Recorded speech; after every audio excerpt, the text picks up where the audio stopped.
There are almost 700 men's professional teams in FC26, but only one of them can conquer the world. Last year, Hertha Berlin shocked the world when they escaped from owning half of Berlin to the entire planet. Who will join them, Porto, and Estudiantes as champions in the 4th annual Global Imperialism? Lads, welcome. The wheel is back for another year. Strap yourselves in for part 1. If you haven't seen Global Imperialism yet, here's how things work. We spin the wheel. The first team drawn is going to be...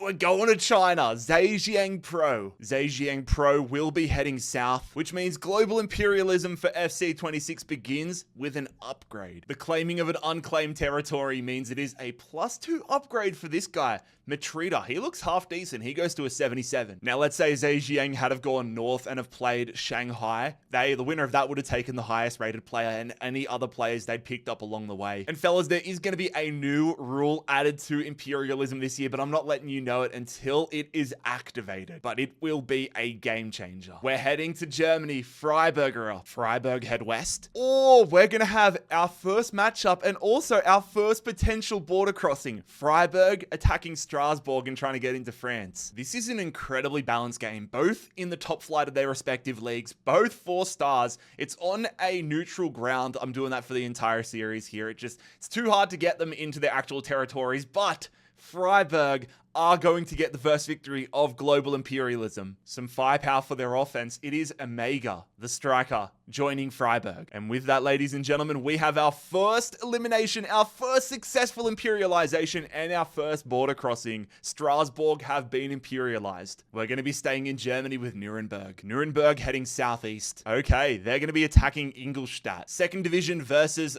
3rd division. This actually benefits Ingolstadt more if they can pull it off, because Nuremberg's punching down. If you're a team like Ingolstadt and any 3rd division side, you don't want to be going against Bayern Munich or Dortmund. You want to be kind of getting little victories every time and slowly improving your side. So this will be an interesting one to see how it plays out. Nuremberg, pretty sure there's a Nuremberg movie coming out soon, which I'm pretty pumped for. Big ups, Russell Crowe. But it is Ingolstadt winning it in extra time.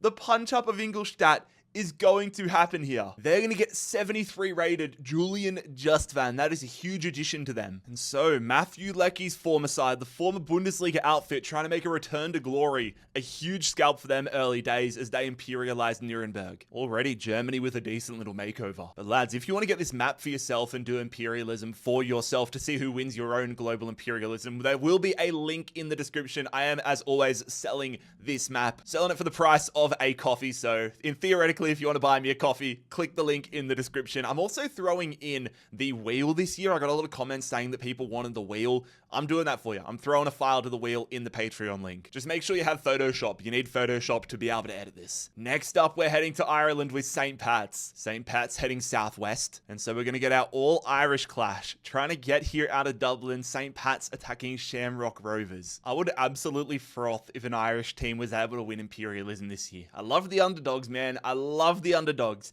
Who's going to survive in Dublin? It is going to be the challenger, St. Pat's, successfully taking down Shamrock. Edmund Ginty making the move from Shamrock to St. Pat's. And there we go. St. Pat's heading southwest, getting the victory. I got a soft spot for them. The team I played for, one of the teams I played for back home when I played Sunday League was St. Pat's. Big up St. Pat's Sutherland. Big up the Cronulla Seagulls. But our first Irish team, gone. We got Planet Earth in the middle of the wheel this year.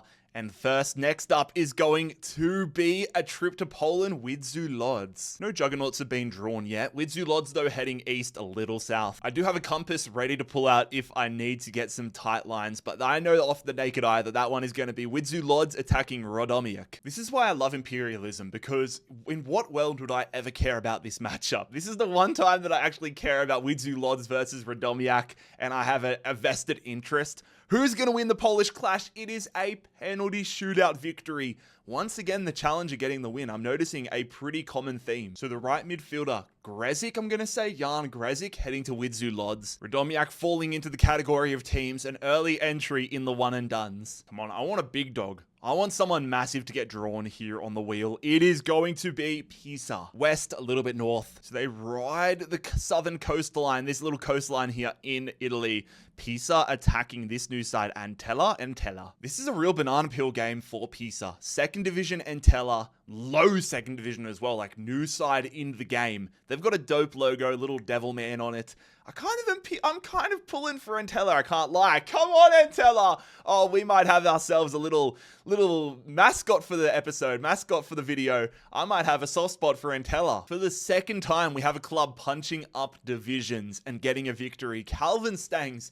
That is a monumental addition for Entella this early on. Not a result that I expected, but not one that I'm mad about. Entella have imperialized Pisa. And for my weight loss efforts, it's probably a good thing that I'm not getting reminded of the word Pisa continuously. Back to Germany once again. Southwest. SC Verl threading the needle, and they're going to be attacking Arminia Bielefeld. The German lower leagues are getting a good workout early on here. It is another third versus second division matchup. Bielefeld of the second division trying to not get imperialized like Nuremberg. Here we go. It is, dude, if you are a second division side in the Bundesliga right now, you are shaking at your boots at the third league sides. SC Verl come out and get a 3-2 victory. 72 rated Marvin Mellum is an invaluable pickup for SC Verl. I'm calling it, fellas. SV Verl versus Ingolstadt final. Off to Romania. We're really loving Eastern Europe, aren't we? They go northeast, so it is going to be an upgrade for Arges. I believe, to be fair, this is probably this and the Polish trip are the only times I've gone to Eastern Europe. Germany's more Central Europe, but it is going to be an upgrade for the Romanian side. They're going to need all the upgrades in the world. Their highest rated player is 65 rated Ferreira, who now goes to a 67. Off to South America for the first time, Alianza Lima. Lima head north, and this is the best move for Lima. They want to get all the upgrades they can get. If I'm Lima, I just want to keep getting upgrades, keep going north. Their striker and captain Barkos going up to a 75. Oh my god, I cannot avoid Germany right now. How have we gotten Germany like 700 times, but we haven't gone to England yet? Saarbrücken, where you going, lads? They are going north. Oh, I almost had to get the wheel out for them to take on this side here, but they end up versing Kaiserslautern narrowly, only narrowly. Is that going to be a sliding doors moment? 1 degree further west could have changed everything in this series. Here we go, an all second division clash between Kaiserslautern and Saarbrücken, which Saarbrücken are going to win. They came in as the underdogs, but they are going to win it in extra time. Brunker, whoever the hell that is, gets a hat trick. Paul Jolly goes to Saarbrücken. Also, I was wrong. Saarbrücken are a third division side. So the curse continues. The trend continues. Yet another third league side takes out a second league side and takes out a historic one in that. Kaiserslautern imperialized. Off to Belgium. KVC Westerlo will be heading southeast. All right, we have a battle here in the northeast of Belgium. KVC Westerlo attacking Genk. Westerlo, Genk. I'm pretty sure Genk went pretty deep last year, didn't they? Smets in there. Haynen, 79 rated. He would love to get some upgrades, and he's going to get the opportunity to because Genk have got the victory. Damn, they had a pretty good side in their own right. The defensive midfielder, Haspelat is moving to Genk. I'm probably going to sound like a broken record by the end of the video and by the end of the series, but if you're a team like Genk, getting upgrades like that consistently are what is going to win you Imperialism. Also, fellas, you might be able to tell by the length of the video, I'm not doing it in just one video this year. That drove me to the brink of a mental breakdown. I'm going to spread it out over 3 or 4 parts this year. So make sure you are subscribed down below so you don't miss out on the next parts. They will be out every couple of days. Come on, I want to get out of like Central Europe. I want to get out of Europe. I want to see a big game outside of Europe, but we're going to go to Copenhagen. The Danish outfit heads directly south. And so directly south for Copenhagen is going to be an upgrade. I had to consult my little encyclopedia here, but this is all one region known as Skyland. I've probably mispronunciated it, but that is going to be an upgrade for Copenhagen. A +2 upgrade for Dominik Kotarski. You spin me right round, baby, right round. We're going to Korea. Come on. Daeju go northeast. Well, they were going to have a matchup either way, but they're attacking the juggernauts of South Korea, Pohang Steelers. Let's see how this one pans out. I'm pretty sure Obadan's going to be the highest rated player there. Ki-Sung Young, he's had some crazy runs in Imperialism series in the past. A battle in Korea, Daeju versus Pohang, and Pohang are going to get the victory. To be fair, getting Sisinya is a huge addition for Pohang. Only a tiny little bit of land in South Korea, but off the mark are Pohang. Harrogate Town, we are finally off to England. Harrogate Town go east. Oh, we've seen some scalpings in German lower leagues punching up, but if Harrogate Town took out Middlesbrough, That would be huge. Middlesbrough went on a near Cinderella run last year. They were one of the Cinderella teams in Global Imperialism in FC25. If they go out in their first game to Harrogate Town, that is going to break hearts. Here we go. First game, they left it late.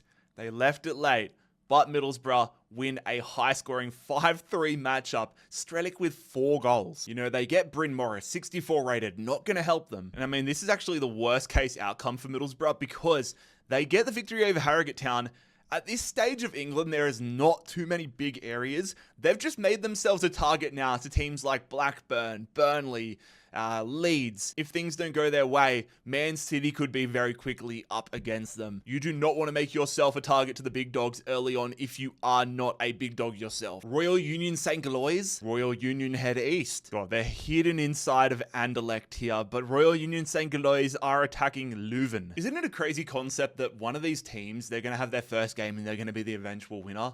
Like, we could be watching this game right now, and this could be the start of somebody's Cinderella run. Selfishly, I kind of want Royal Union to win because of Burgess, the Australian. I would love anything Australian, and it does work that way. David gets the victory. Royal Union St. Galois are about to get a lot of land. Seb Shrivers, 74 rated midfielder, going to Union. And now Royal Union, got to get the right color there. Tiny little bit of land. Their logo is so pixelated because it's such a tiny bit of land, but they now make their great escape. I mean, literally every winner of Imperialism so far has come from a tiny area. Estudiantes came from the little section of Buenos Aires.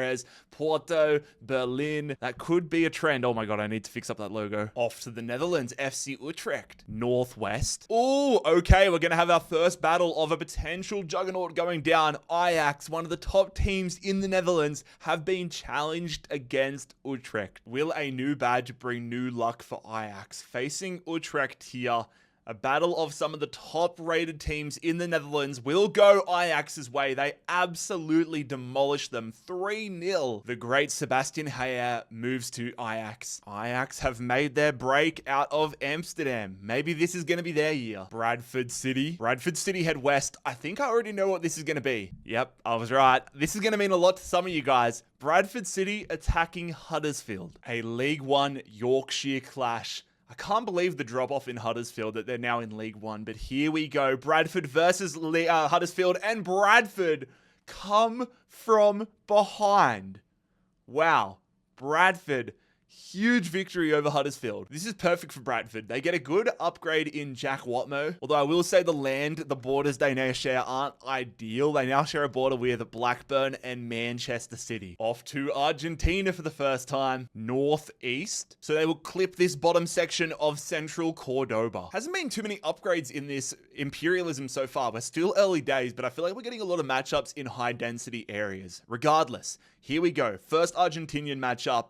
Zella Ryan's playing for, former Columbus crewman. I did not realize he was there. And he's going to stay alive, getting a goal. Belgrano have got a good team, bro. I thought Zella Ryan was playing in the Saudi League. The former Columbus crewman helps Belgrano get a victory. They pick up Jose Florentine, which is nothing crazy, but the good thing for Belgrano rather, is they have now given themselves an exit plan to head north through South America and get upgrades galore if they play their spins right. Luton Town. I complained earlier about not getting to England too much. Now we consistently go back there. And we haven't been to Germany since. Luton Town are another side whose fall from grace has been insane in the past few years. They're looking to get themselves on the right track though by going northwest, which is going to see them trying to take out Northampton. Still yet to see any repeat teams in Global Imperialism yet.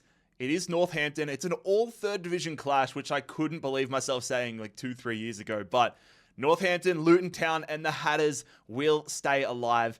That would have been a low point if they went out in the first round against Northampton. They collect the right midfielder, Sam Hoskins, and probably more importantly to them, bit of land and a bit of confidence. Northampton officially a one and done. Estoril Praia off to Portugal. Northeast. Talk about another sliding doors moment. They narrowly miss out on Casapia, and end up versing Sporting. If Sporting were to go out and be a one and done against Estoril, that would be one of the biggest storylines early days here in Imperialism.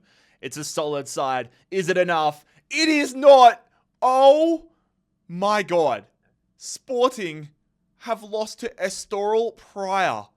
That is the biggest upset of global imperialism so far. Estoral's highest rated player was 74 rated. Now they get to add 83 Pedro Gonçalves to their starting 11. That is unreal. Estoral Prior, welcome to the show. Cardiff City off to Wales. Cardiff head northwest. And for what feels like the first time in a lifetime, we're going to have ourselves an upgrade. Cardiff City, again, like a lot of clubs, have an awesome opportunity. They escape Cardiff, get themselves this area. If they just keep heading north, it's going to be a long time till they get a game. Another side that I can't believe is in the 3rd division, but Cardiff get Chris Willock upgraded to a 73. Hyderabad, here we go. Off to India. West, a little northwest. That little bit of northness actually matters quite a lot. They narrowly, it doesn't look like it, but they are versing FC Goa, almost Mumbai City, but it is FC Goa. I don't even have any commentary for this one. I know very little about the Indian League outside of a few teams and a few players that play there. Shout out the Cum Dog. But FC Goa, I don't know if this is an upset or not, but FC Goa are going to get the win. Yeah, their team is absolutely horrible compared to FC Goa's. They get this guy, Alan Paulista, 61 rated. I should have known this all along. They literally have the word bad in their name. But there we go, our first Indian Super League team imperialized. Back to Argentina we go. Southeast, it's a battle. Okay. Boca Juniors, one of the top clubs in Argentina. It is a battle in Buenos Aires, threading the needle perfectly. Tigre attacking Boca. Boca Juniors have been perennial underperformers in imperialism history. They've got a really good side again. They just continue to add Argentinian veterans every year, it seems like, and they stay alive off the rip. Boca Juniors take care of Tigre. They get the services of Thomas Cardona, and Boca Juniors make sure that Tigre are another one and done side. Port Vale, south a little west. All right, Port Vale attacking the Potters, attacking Stoke City. At the time of recording, Stoke City have gotten off to a really good start to the championship season, currently sitting 2nd. I personally would love to see Stoke back in the Premier League. Are they going to do anything in imperialism? They are! Oh my god, they've actually lost. They have actually lost to Port Vale. The League One side punches up and ends any hope of Stoke City winning imperialism. Big addition, Victor Johansson, 74 rated keeper, going to Port Vale. I was so confident that Stoke City were going to win that one, but we have a major upset in England. Port Vale imperialized Stoke. Staying in England with Oxford. One of my oldest friends in YouTube, Rich Lee, is a big Oxford fan, so where is his team going to go? They're going to go west. Chuck your best suit on, you're heading to Cheltenham. Oxford United, a championship side these days. Meanwhile, Cheltenham sit in the 2nd division, a 1-star side. This would be a monster upset, and it is going to happen. What is it with the upsets in this video so far? If you are like a 2nd or 3rd division side, you are screwed if you verse somebody worse than you. Oxford United are going to get imperialized by Cheltenham Town. Ben Davies is going to bolster Cheltenham's backline massively. Sorry, Rich Lee. Love you, brother, but your team are officially in one and done territory. Is this our first time going to Spain? Cadiz, directly north. They're going to be versing Betis. They could have started the run into Africa, but they are going to be taking on Real Betis. It's 2nd division Cadiz versus Real Betis, who come off one of their best seasons in club history. I refuse to make any predictions though, because my predictions have basically been redundant. They almost were again, but it is Cucho Hernandez giving Real Betis their first victory. Suso is the man making the move. Real Betis claim southern Spain, and they have the path similar to Belgrano. If they keep going south, they could claim basically all of Africa. Viborg. I don't know why I said it like that. I saw Denmark and immediately decided to talk like I'm Danish, but they're going southwest. So that will see Viborg attacking Silkeborg. An all-Danish battle. Viborg, Silkeborg. Who's going to win the Battle of the Borgs? It is Silkeborg. Is that Callum McCowett, the Kiwi, playing for them? The defender. They successfully stop Viborg from imperializing them. Thomas Jorgensen is the man moving over. And with that, Denmark just got a little bit more blue. FC Luzern. Where will the Swiss outfit be going? They will be going southwest. Oh, they're trying to take down a big dog. FC Luzern are attacking BSC Young Boys. There are so many upgrades available in Switzerland. If you're able to survive the challenges and get yourself that real estate, it could be so beneficial. BSC Young Boys versus Luzern. Big one in Switzerland. Which BSC Young Boys will win? One of my favorite career mode wonder kids this year, Pascal Loretz, is moving to Young Boys. BSC Young Boys claiming this land here in Switzerland. Also, one thing I want to point out, I've redrawn the border on the French and German border, the one that Freiburg did claim. I want to keep it so I don't lose the national borders this year so that I can tell better when we get deeper into it and clubs have multiple countries. If there's going to be a +4 upgrade applicable. Gotta try my best to remember that once the borders start falling. Värnamo of Sweden. It will be east a little north. That's actually so important. That little bit of north means they clip the bottom of Norrköping, and instead of getting an automatic upgrade, they're going to have a matchup. An all Swedish affair. Our first trip to Switzerland for Imperialism. Only thing I know about these two sides is Norrköping's badge used to be KSI's Road to Division 1 badge in like FIFA 12 or something like that. Here we go. That's my little fun fact. Okay, maybe the KSI connection is going to help. Norrköping beat Värnamo on penalties. Kent Air Antonsen moves to Norrköping, and that's another insane sliding doors moment because instead of Värnamo getting an automatic upgrade, they're now out of the tournament. Goodbye. Motor Lublin of Poland, they head east. Okay, Motor Lublin are going to find themselves in Ukrainian territory. They are making the jump, sharing a border now with Dynamo Kiev on the most western part of Ukraine. 70 rated Rodriguez is their designated upgrade man. Cagliari from Italy, northwest. So the club on the island of Sardinia, I'm going to have to get, I'm going to get my compass out just to make sure. I think they're going to be traveling to Montpellier. This is why we get it out. I would have been wrong. It is west enough. It's actually Girona. Cagliari versus Girona. Another matchup that I never knew how much I needed. Are Cagliari going to go from Sardinia to the north of Spain? Or will Girona get their mark in Italy? Here we go, Girona! Extra time. 4-2. Girona are going to imperialize Cagliari. Andrea Bellotti is the newest Girona man. And Girona have now got the island of Sardinia. Back to Spain we go with Albacete. Southeast, probably best case scenario here for Albacete because they will get themselves an upgrade. Jesus Vallejo, I have not heard that name in a while. The former Real Madrid man, former Real Madrid wonder kid, goes to a 74. Give me somebody from Australia or America. Someone from my nations. We're going to Belgium again. Is Ghent? Ooh, we might have our first double up, our first team to come up twice. Nope, I was thinking of Genk. We got Ghent. One letter's difference, but Ghent will be going west. And so it was almost getting them into different regions, but it's going to clip the bottom here, and they are taking on Bruges. Battle of some heavyweights here inside of Belgium. Ghent versus Bruges. Not sure what to expect from this one. Simon Mignolet in between the sticks. It goes to a penalty. Ghent are going to win. That's crazy. No goals in normal time, and then you go to extra time and you have 4 goals. That would be a game to watch. Monster result, though. Hans Vanaken is the man moving over. Surprisingly, Club Bruges are now going to be a one-and-done team. Turkey, our first trip to Turkey for Imperialism in FC 26. The club formerly referred to as President's 11, Besiktas, are going northwest. Okay, they miss out on taking on either Besiktas or Galatasaray, and instead, they're going to find themselves in Bulgaria. A real gravy train here as they move into this section of Europe. Another former wonder kid, Amin Harit, is going to a 77. LA Galaxy. The LA Galaxy, our first trip to the country that I now live in, and the LA Galaxy head northwest. Ladies and gentlemen, strap in. We have El Trafico. LA Galaxy attacking LAFC. LA Galaxy won MLS last year, and then this season, they were one of the worst teams in the Western Conference. They were bottom of the league for a long time at the start of the season. LAFC, still alive in the playoffs. They're going on as I record this. Come on, FCC. But LAFC versus LA Galaxy. Heung-min Son up top there for LAFC, and they do win El Trafico. Malik Tillman gives LAFC the win. I'm sure many of you thought Marco Reus was the man moving over, but you'd be wrong. It is Ricky Puig, the former Barca wonder kid, currently out with ACL injuries, is going to LAFC. There is going to be 4 teams in California now with San Diego joining the MLS, but now only 3. FC Goa, now we have our first double up. Look, FC Goa didn't get much from that Hyderabad win, but they're going to go to the same direction of Hyderabad. And this here works out swimmingly for them. FC Goa are going to get the first upgrade inside of India. I don't know fully how to say this guy's name. Garasina, maybe? Garasina. I'm going to call him Garasina.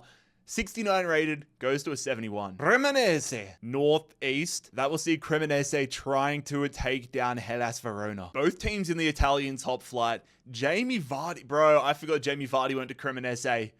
Oh shit. Jamie Vardy's side versus Hellas Verona, and they go out. Jamie Vardy got the equalizer, but Hellas Verona get the job done in extra time. If Jamie Vardy is to retire, then this will be the last time we ever see him in Imperialism, because he's not the man getting transferred over. It is the goalkeeper, Ordero. Another Italian challenger falls. Nacional of Portugal. It's west, a little bit south. Oh shit, I forgot they're the club on the island of Madeira. Like, they're closer to Morocco than they are Portugal. Oh my god, where are they going to go? Bro, they're going to be hitting Georgia. They hit the United States. It is Nacional from Madeira trying to take down Atlanta United. Our first transcontinental matchup. I don't even know what continent. I'm just going to go Europe for Madeira, even though they're an island and kind of in the middle of nowhere. But Madeira versus Atlanta United. Here we go. Atlanta United destroy them. Atlanta United absolutely destroy them. Lucas Franca is the man going across to Atlanta. I'm not sure what rating Brad Guzan is. I know Brad Guzan is Atlanta's goalkeeper normally. I'm curious whether that's an upgrade or not. I did not see this coming though. Atlanta United, fair play, fellas. You're going to have yourselves the island of Madeira. Our first trip to Colombia, Bucaramanga, one of the new additions to the tournament this year. Bucaramanga head northeast. So it will be an upgrade for Bucaramanga, but they now share a border with Venezuela. And for the lovely folks at Bucaramanga, their new upgrade is going to be Sambueza. Why am I talking like a radio presenter? Breda in southern Netherlands. West. Okay, so it is going to be another upgrade here. They're going to get them there's not many upgrades available in the Netherlands. They get this upgraded region though. A lot of little islands to fill in, but they are all a part of the Netherlands. And their upgrade, it is another blast from the past. I didn't even know he was still playing football, but it is Lewis Holtby. Lewis Holtby going to a 72. Now, okay, they weren't before, but now it's their second spin. Ghent. Oh, is that going to be... Oh, hold up. It is! Oh my god, that is actually hilarious. Ghent are going to attack Breda. Lewis Holtby immediately getting put to the test. Can't lie, fellas. Breda have got a bit of work to do if they want to stay alive. Holtby, that 72 upgrade there. Is it going to be enough? Ghent already with the big claiming of Club Bruges. Oh my god. I'm never making a prediction again. Breda have beaten Ghent. Breda beat Ghent, and they're about to get the first. It's not really a huge haul, but it is technically our first haul of Imperialism. That 72 Holtby paying dividends already. They get Vanaken, who Ghent got from Club Bruges, along with Davy Roef, the goalkeeper. That is actually monster for Breda. And with that, they are going to make their move into Belgium. University Cluj of Romania. They draw east. Another team that could make miracles happen. They're going to get this region here, which gives them more border space with Hermannstadt, but for now, gets Cluj an upgrade. 72 rated attacking midfielder Nistor to a 74. AEK Athens. Athens, I think I already know what's happening here. I'm pretty sure they might have done the exact same thing to start Imperialism last year, but AEK Athens are going to get themselves an upgraded region. Escaping Athens and getting an upgrade for João Mario, who I did not realize played for them. He's an 80. Grimsby Town. Where you going, Grimsby? You're going southeast. All right, battle of the heavyweights, lads. I'm sure we've been salivating at the mouth of this. Grimsby Town attacking Lincoln City. League 2 Grimsby attacking League 1 Lincoln. So given the history of Imperialism so far this year, I'm already saying goodbye to Lincoln City. This is a guaranteed win for Grimsby Town. It is not though. I'm sorry, Grimsby fans. I think I've just put the jinx on you. Lincoln City get the win. I'm getting so much nostalgia from like FIFA 12 to FIFA 15 in this video already, but George McEachran, isn't it Josh McEachran, the former Chelsea guy? Regardless, that last name, that face, McEachran, now a Lincoln man. I do feel like a lot of the matchups we've been seeing in England so far have been for a lot of land. No tiny little wins. A lot of land going in England. I don't know how We're going to France, I know that. Javert will be going northeast. They could have gone into England, they could have gone into America if they got the right spin, but they are going to be getting themselves an upgrade within France. Toure, the latest player to get a +2 upgrade. I'm ready for somebody to just start compounding them, start stacking the upgrades. Göteborg of Sweden, they'll be going west a little north, which means Göteborg avoid Norrköping and instead are going to be versing GAIS. A debut for both of these clubs here in Imperialism 2025-26.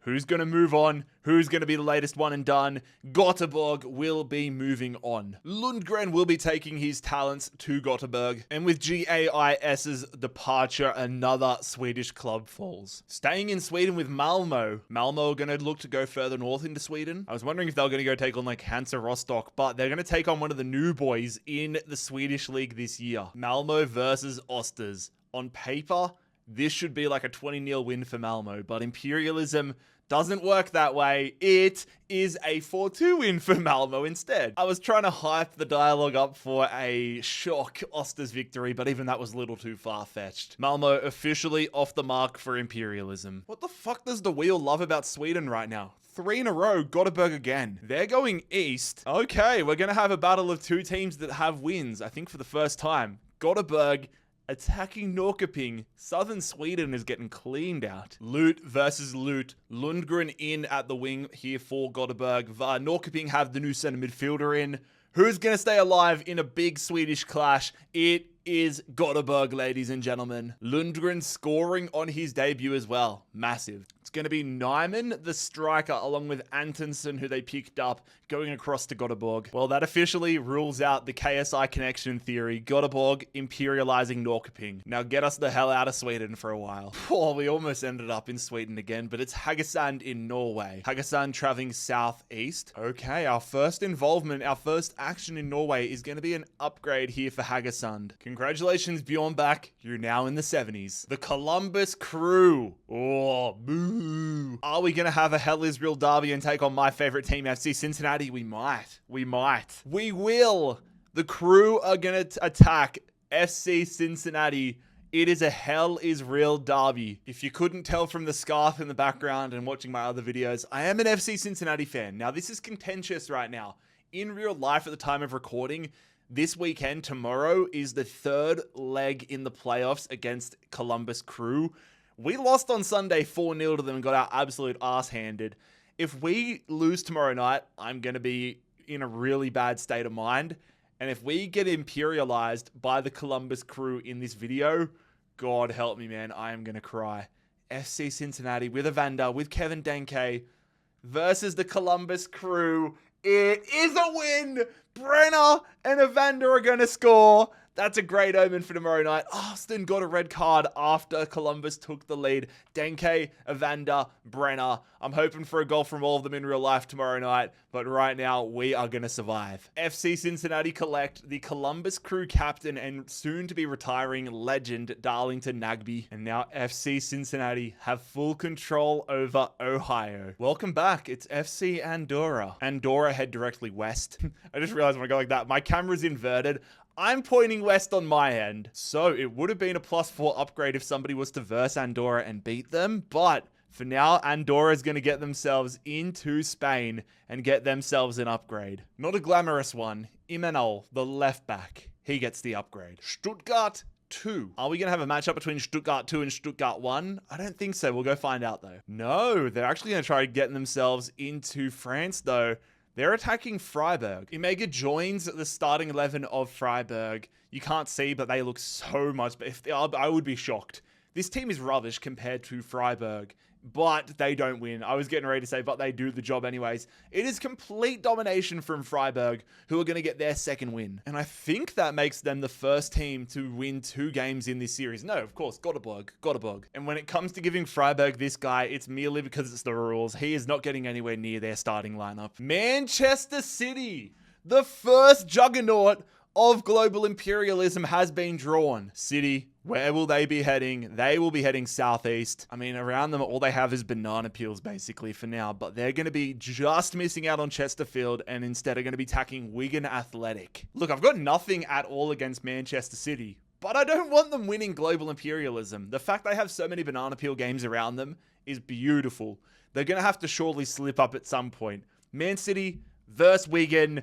Oh, Foden wins it for them late. They played... Bro, that is such a disaster class from Wigan. Wigan took the lead in the 4th minute. Man City got Ruben Diaz straight red carded.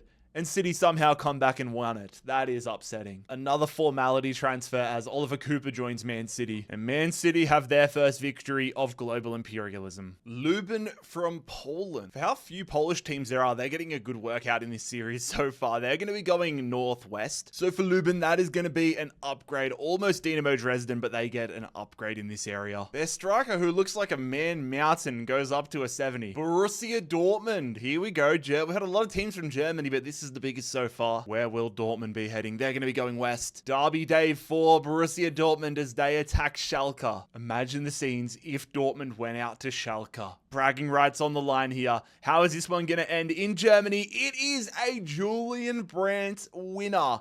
Brandt with a brace. Dortmund move on. Another formality signing, Karaman joining Dortmund. And with that, Dortmund are off the mark in Germany. Back to Switzerland. FC Sion heading directly north. All right, we're going to have an all-Swedish affair. FC Sion attacking FC Thun. My Lisbias has a bit of problems trying to say both of these club names, but it's FC Sion versus FC Thun.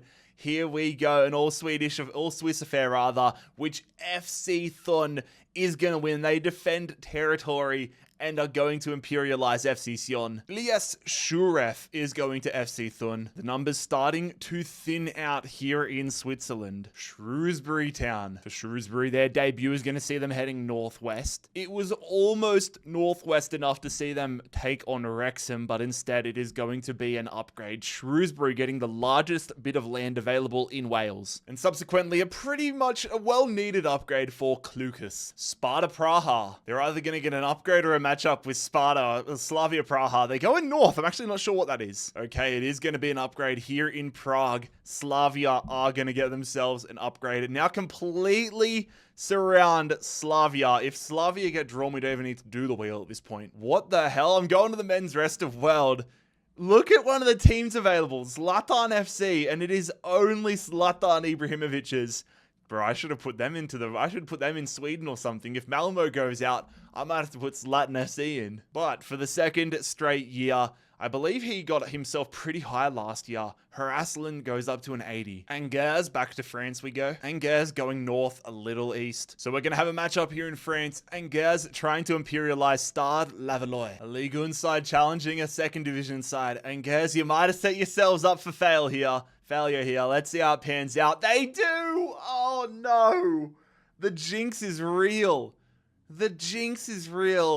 Stade Lavallois, second division side, are going to imperialize Angers. Himad Abdelli, welcome to Lavallois. And Angers, it is time to say goodbye. Bro, why do I always just break out into song in these something about these imperialism songs makes me think I have a requirement to start singing. Holsten Kiel. I think this is going to be a trip into Denmark. Yep, we alluded to it earlier, but I don't think it's actually, I need to get this is either going to be Odense or Copenhagen. It's going to be this island here, which is actually Odense territory. Either Holsten Kiel's jumping into Denmark or Odense's jumping down into Germany. Regardless, we're going to have another border crossing. Here it is. It is a 2-0 win for Holsten Kiel. The German side will be going to Denmark. And they will be getting Rasmus Falk. Holsten Kiel's border crossing is now complete. Leganes. I feel like we can't escape Europe at the moment. Leganes go north, a little east. Oh, that little east almost got them an upgrade. But they are going to clip this bottom right corner of Atletico Madrid. Leganes are going to be a giant killer. Will they pull it off? Will they make Atletico Madrid slip? Here we go. They do! Dude, I feel like Atletico Madrid do horribly every single imperialism, and that trend continues. Cisse got red carded.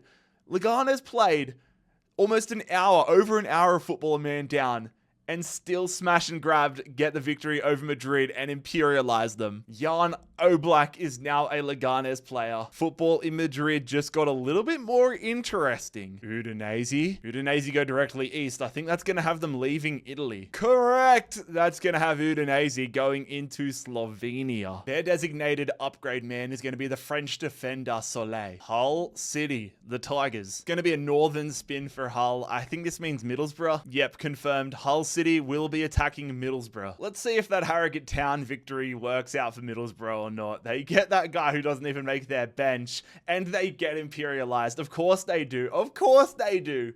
Hull City are going to imperialize Middlesbrough. So Hayden Hackney and the Harrogate Town player are going to Hull. For those of you who forgot, I'm talking about Bryn Morris. And after an unbelievable imperialism run last year, Middlesbrough are gone in part 1. We're staying in England with Bradford. If they draw north, they'll get Hull. Oh, who's that going to be? All right, Hull. Bradford City are attacking Hull. Both of these clubs with a victory next to their name. Hull City add Hayden Hackney, whilst Bradford City add Watmo. Who's going to continue their run? Hull City or Bradford City? It is Bradford City!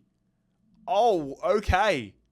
Bradford City have got 2 wins and are actually building quite a nice side. It is all happening, lads. Hayden Hackney and Ollie McBurney both go to Bradford, and Morris is getting passed around more than a joint at a party. I mean, this works out brilliantly for Bradford. They get away from the likes of Man City, giving themselves more options now. Lecce, just jumping between Italy and England right now. Southeast for them. Okay, Lecce trying to make their escape, and they're going to actually get themselves into Greece here, sharing a border with AEK Athens and Panathinaikos. Lecce move into Greece. This could work out to be very beneficial for them. Falcone going from an 82 to an 84. Off to Saudi Arabia for the first time this year. Al Riyadh have been drawn. Where will the Saudi club be going? They'll be going southeast. Okay, Al Riyadh threading the needle. They're going to be attacking Al Shabab. Is this going to be the year that a Saudi club makes a mark? We've had Al Hilal come close in the past. Who is going to stay alive here?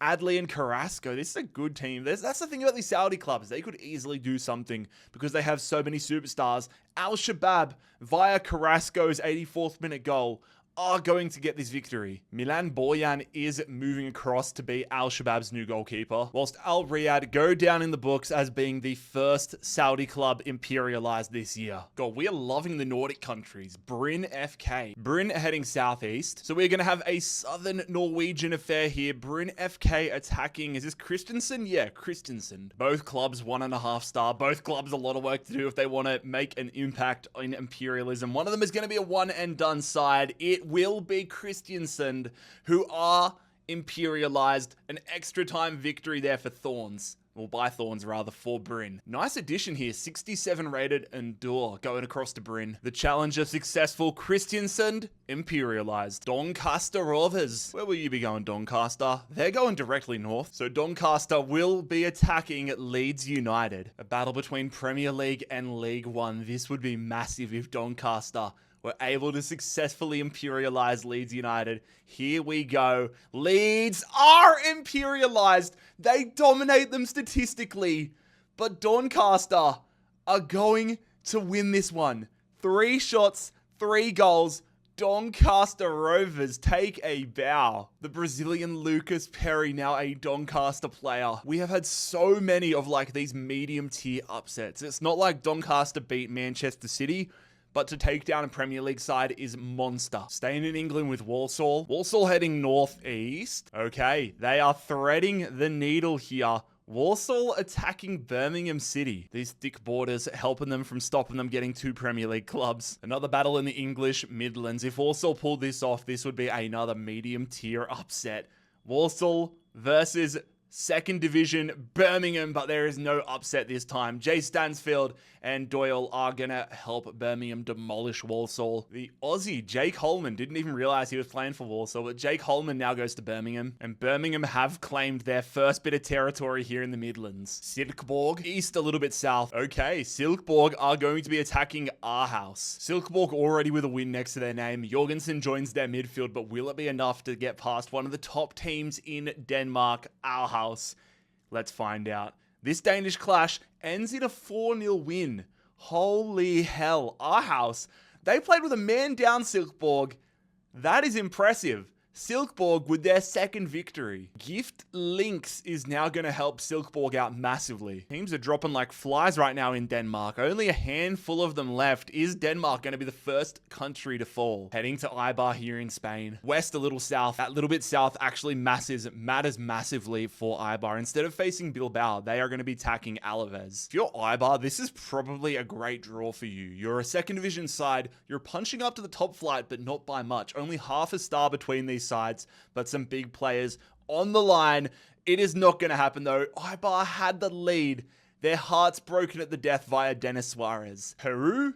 Nolaskoyen? He's the man joining Alaves. Not a big pickup for them, but Alaves will get themselves off the mark, heading further north into Spain. Some big teams now bordering them. It's Zlatan's youth club, Malmo. Malmo looking to head further into Sweden. They've already taken out Osters, and now they're trying to take out one of the big gainers in Sweden, Gothenburg. This is an early showdown between two strong sides in Sweden. This might determine who ends up claiming the country. Correct me if I'm wrong, but this might be the first time we've had two winners come head-to-head this year so far in Imperialism. Two Swedish teams. Who's going to survive? Who's going to take a huge step? It will be Malmo.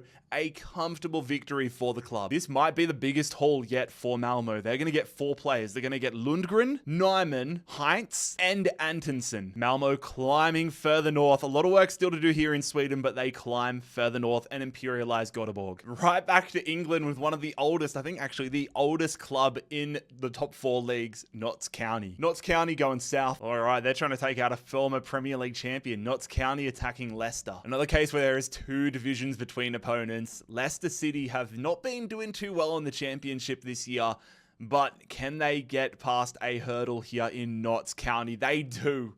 It's not a comfortable one. I mean, they dominate statistically, but they only win via a Maverdidi goal. Getting Jody Jones is not going to be too beneficial for Leicester. For the Foxes, it is all about survival. They imperialize Notts County. Cardiff City, the Bluebirds, great opportunity for them. Already one upgrade next to their name. Are they going to get another? I don't think that's going to be the case. Cardiff City, we're going to see if that upgrade's worked for them early days. Cardiff City trying to get into England as they attack Exeter. That upgraded Chris Willock, 73 rated now, trying to prove his worth, trying to get Cardiff City into England. How's this one going to pan out for the Bluebirds? It's going to plan out very well. Salic with a hat-trick. New goalkeeper in Joe Whitworth jumping across the League One clubs. There we go. Cardiff City officially in England. Exeter City officially imperialized. Victoria Cologne, they will be going southeast. They narrowly avoid a Cologne derby, and they're going to be versing Alemannia. The battle of 3rd division clubs, Alemannia versus Victoria Cologne. Let's see how this one pans out here. Somebody's going to get an upgrade. It's going to be a penalty shootout.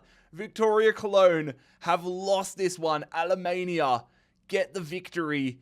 Oh my god, all right. The striker upgrade of Lex Tiger Lobinger. And with that, Victoria Cologne, another German side, has been imperialized. Staying in Germany, Preben Cameron Munster, almost directly north of them. That little bit of directional change almost sent them to the Netherlands, but for now, it's going to be Osnabrück. 2nd division versus 3rd division. Whoever wins this, I feel like I'm going to have a soft spot for.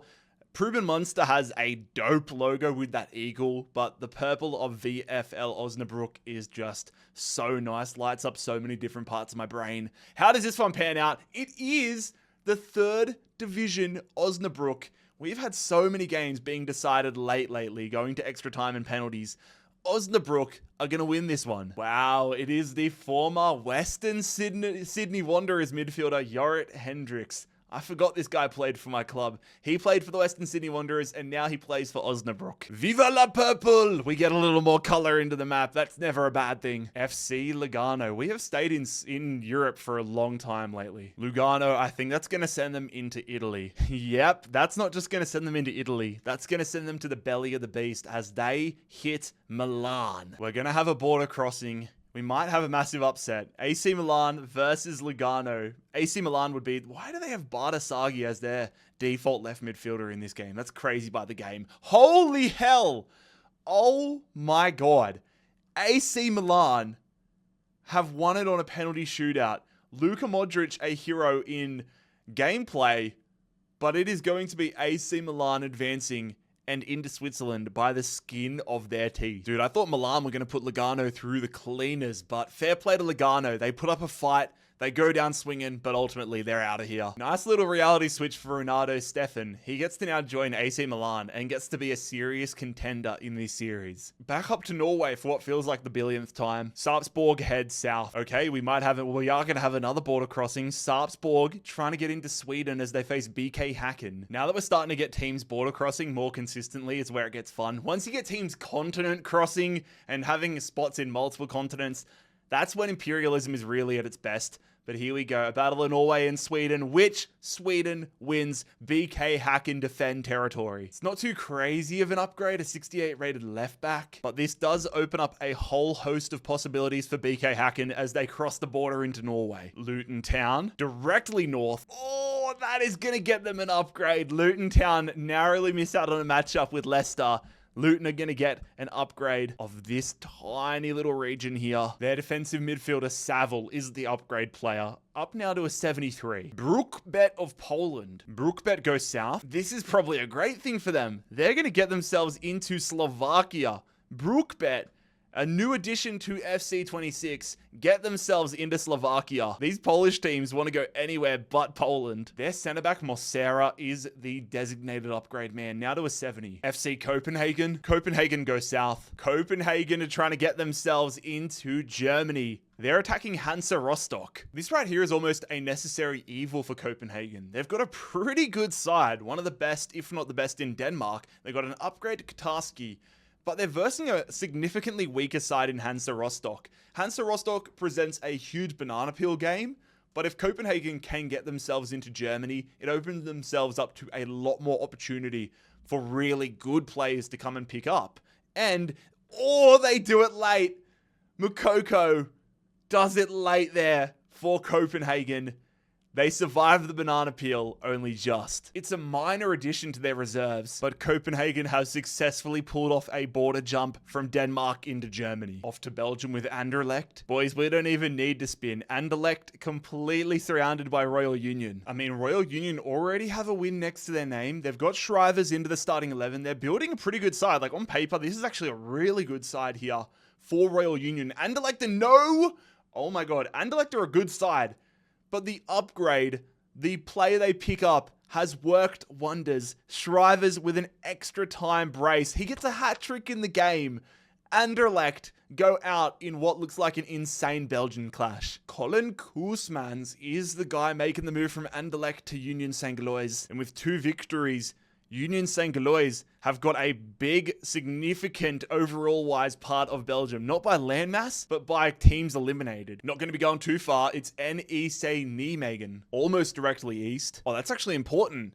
Okay, I thought it was going to be Borussia Mönchengladbach, but that little bit of north means they're going to have go-ahead Eagles. Dutch v Dutch. Who's going to survive in the Netherlands? Some really solid players here. Davy Proper in the midfield. Sandler in the back line. It is, unsurprisingly, I must say, an NEC Nijmegen victory. Nijmegen getting some decent loot, though. Jacob Broom, 74 rated attacking midfielder. And in a league like the Eredivisie, where there's only the top league, teams are going to fall pretty quickly. In this country, it might not feel like it, but it's going to get pretty small pretty quickly. And just for a little look at the world, we've still got over 600 teams, but here's a little update at how the world's looking. Funnily enough, like Motor Lubin's probably the one that's made the most ground, maybe LAFC. Early days. We have not left Europe in this recording session, though. Is that going to happen? It is not. We're going to Romania with Start Bucharest. Bucharest head northwest. Bucharest is just ridiculously condensed. 4 clubs. You can't even make out what their logos are. It's so tiny, but they're going to be attacking this new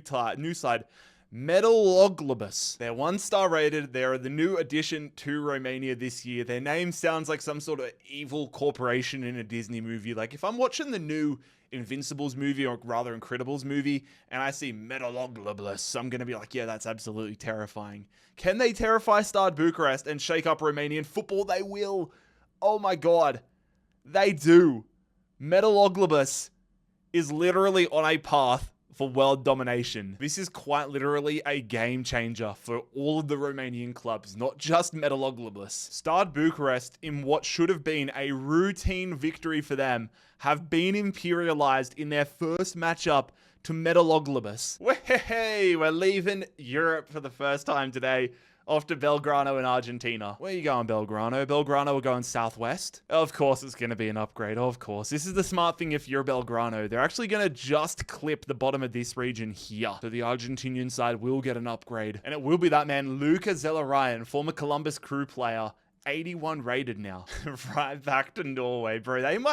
Somebody might be controlling Norway by the end of this episode. Sandefjord going south a little east. Oh, that's actually going to send Sandefjord into the only unoccupied region now in Denmark. Sandefjord taking the top of Denmark. That makes things interesting. Dunsby is the man with the upgrade to a 69, but this is going to open up a lot of possibilities for border crossings. Accrington Stanley. Accrington Stanley, you crazy cats. Where are you going? You're going east, a little south. Almost Bolton, but Accrington Stanley will be attacking Blackburn Rovers. We've had that many upsets in this video so far that we're almost at the point where I might say Accrington Stanley are the favorites to take down Blackburn in this one. Holy shit. Bro, what is in the water? What is in the water in these leagues? This might be a new record for the most amount of upset victories in Imperialism, and we're not even through part 1. Todd Cantwell now plays for Accrington Stanley. Oh my god, man, I can't wait for Barrow to win this whole damn thing. We're gonna have some ridiculous tomfoolery. Staying in England with the Blades. It's going to be southeast for Sheffield United. Sheffield United clipping this bottom section of Rotherham. Rotherham celebrating their 100-year anniversary. Can they celebrate it with an Imperialism victory? Versing Sheffield United here. Who's going to survive? Sheffield United do. It is a comfortable and unsurprising victory. Callum O'Hare, brag and a brace. No huge additions. Sean McWilliams. Sheffield United officially off the mark for global imperialism this year, though. FC Magdeburg of Germany. West, a little south. Not south enough for them to get an upgrade, though. They are going to verse Eintracht Braunschweig. For a country that has 3 leagues in the game, they are dropping like flies. We are getting a lot of German draws and a lot of German clubs falling, but also growing. Braunschweig or Magdeburg? Which one's going to be the latest to fall? In an all second division clash, Braunschweig win they win it late, despite getting Marie sent off. Ado Anaiwu is the new striker for Braunschweig. To be fair, this is a lot of real estate Braunschweig are getting via this victory.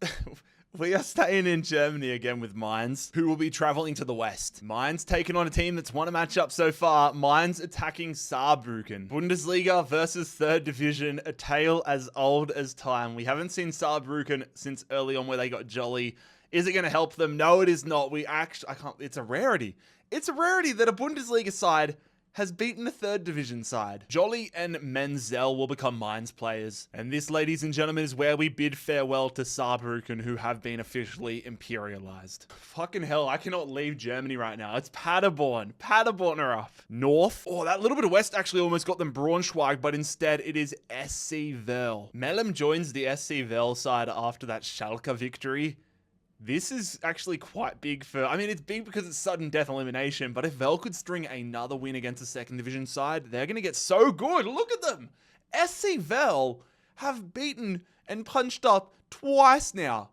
They're going to get a player from Paderborn, and they are slowly but steadily improving their squad. This time it's in addition to their backline with the centre-back Felix Goetze. SC Vel, an early success story. I'm kind of wanting to put my hat on them. Dude, I swear I'm not rigging this stuff.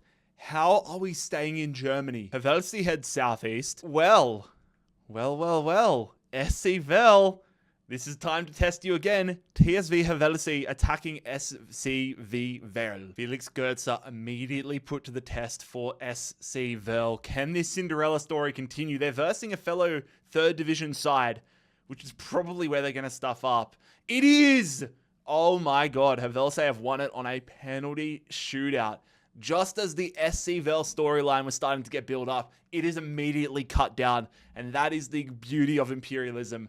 You're only as good as your next game. 2 spins and Felix Goetze has got on 2 teams, along with Melem and Taz. Havelse just trying to run a straight line down Germany right now. Surely we are not going to get another German spin. Where are we going this time? Is it Germany again? It is almost. We're going to Switzerland. Winterthur heading east. They're going to get themselves an upgrade. Imagine if they'd gone north and got Freiburg. That would have been hilarious. They do now share a lot more of the German border, though. To be fair, they're going to need a lot more upgrades if they want to be competitive. Gollard to a 69. Finally, we are getting away from this general region. It's not out of the continent, but we're going to Huesca. Huesca head northwest, which means they're going to try get into this bottom corner of France. Huesca attacking Pau. To be totally Frank Lampard with you guys, I don't know much about either of these sides, but we're going to get to know one of them a lot more now, both in the second division of their respective countries.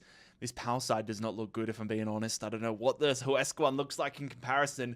Obviously a little better, though, if they are going to get this victory. Huesca 2-1 over Pau. 69 rated Anthony Briancon joins Huesca. Is this a good thing? I don't know. But what I do know is that we have another border jumper. Huesca moving into France. Oh my god, we're actually leaving. We're leaving Europe. I cannot believe it. I kind of forgot China was even existing in this tournament. Tianjin going southwest. So we're going to have an all-Chinese matchup here. Tianjin attacking Shandong Taishan. I do remember a previous reality where Marwan Fellaini, the GOAT Marwan Fellaini, played for Shandong Taishan. I'm not sure if he still does, but we'll see how this one pans out. Zadis on the right-hand side of the midfield, therefore. Jinmin, Tianjin, Jinmin.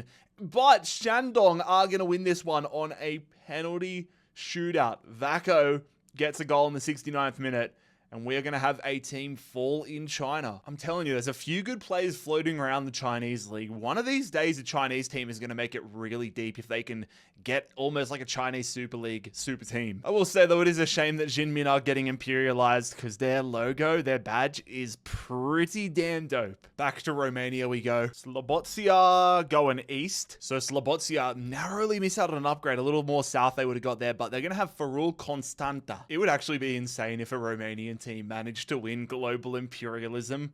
One of these teams is going to get a little closer. The other one's going to go out, and it will be the challenger.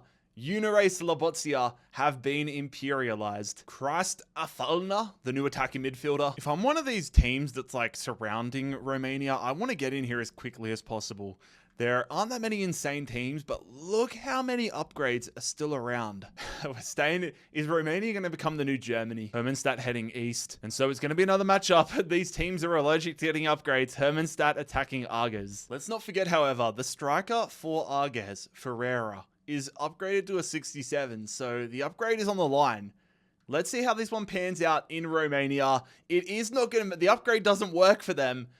He's going to be going to Hermannstadt. The upgrade of Ferreira did not help Arges, but maybe it's going to be a difference maker for Hermannstadt. Said it about a couple other countries, but the teams are falling pretty rapidly here in Romania.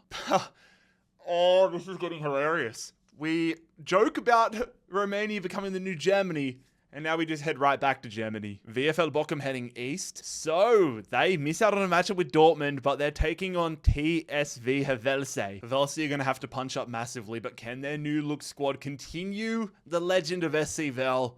This is a huge test against VfL Bochum from the second division, which they almost get done, but Hoffman is going to basically end this era of TSV Havelse and SC Vel. They'll collect all the players, but honestly, this just feels like the end of an era right now in German football. And now this middle corridor, I wonder if it's going to become like sliding doors. Bochum take this middle corridor.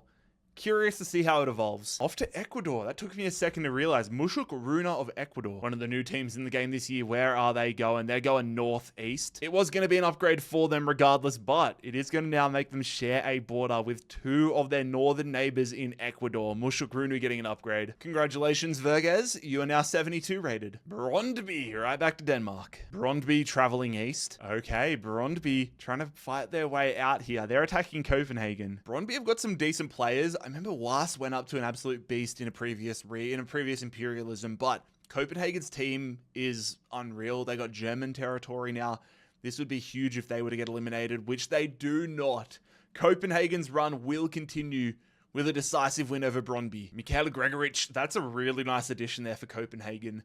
They might be another team that just compile like a Danish league super team. The thing that Copenhagen might start to encounter, though, is that because they're getting more landmass, they're going to have more teams that it's easier for them to get drawn. So they've gone from getting a couple games here and there they might just start getting slammed. Dinamo Zagreb for the first time. Dinamo Zagreb are going to go northwest. They went, oh, okay, this is actually massive. Dinamo Zagreb are going to be attacking Udinese, but because they are attacking a country, if they manage to win this game, they're going to get a +4 upgrade. And Udinese do have that upgraded Omar Saleh from when they originally took over Slovenia. This is actually massive. Dinamo Zagreb went deep in Imperialism last year, like into the final 10.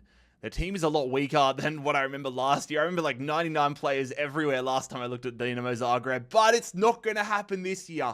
There will be no +4 upgrade. Slovenia will stay with Udinese. Ismail Benacer left out of the default squad on FC 26. Is the man transferred over? That's actually huge for Udinese. And, oh, this has actually worked out brilliantly. Omar Saleh is going to go up to an 82 because this territory here in the corner of Croatia is going to be claimed. Dinamo Zagreb didn't get to claim it initially because if you've got a corner, like let me find another example. Like here, Torino, they have this open area in the corner of Italy.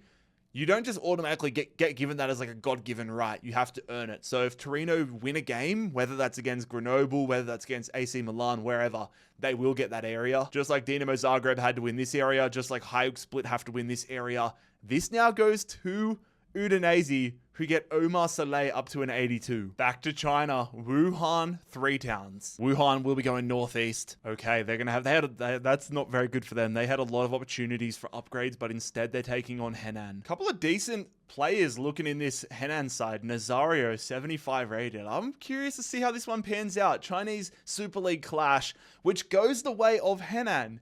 They've got a good team, bro. Gustavo Sawyer will be the man joining Henan. And we have another Chinese Super League team imperialized. Back to Germany, bro. Death taxes and us ending up in Germany. It's a big one this time, though. Eintracht Frankfurt. Frankfurt heading north, slightly east, if that matters. I mean, it does sort of, but they're actually going to be attacking Braunschweig. This is a dangerous one, but a lot of land on the line. We've been to Germany a load today, but it is kind of refreshing to see one of the bigger clubs like Frankfurt. If they go out, I would be shocked if they went out to Braunschweig, but I'd probably put my mortgage on it now, given this little spiel I've gone on. No, they do not. I don't jinx them. You can thank me later, Frankfurt fans. Eintracht Frankfurt imperialized Braunschweig. Nobody that's going to overly help them comes their way. However, they do get a healthy bit of land here in like the north of Germany. Off to Peru. Southeast for Universitario. And so they will dodge a game. Universitario are going to get themselves an upgrade. Probably the best case scenario for them. A lot of 72 rated players on their squad, but the wheel has decided the right midfielder, Concha, gets the upgrade. A new recording and we still head back to Germany. It's transferring days right now. Where will you be going, Ulm? SSV Ulm go northeast. So it's going to be a southern German battle. Ulm attacking Augsburg. It's another 3rd division side trying to take down a Bundesliga team. Is Augsburg going to be the latest team to fall victim? No, they are not. It goes to extra time.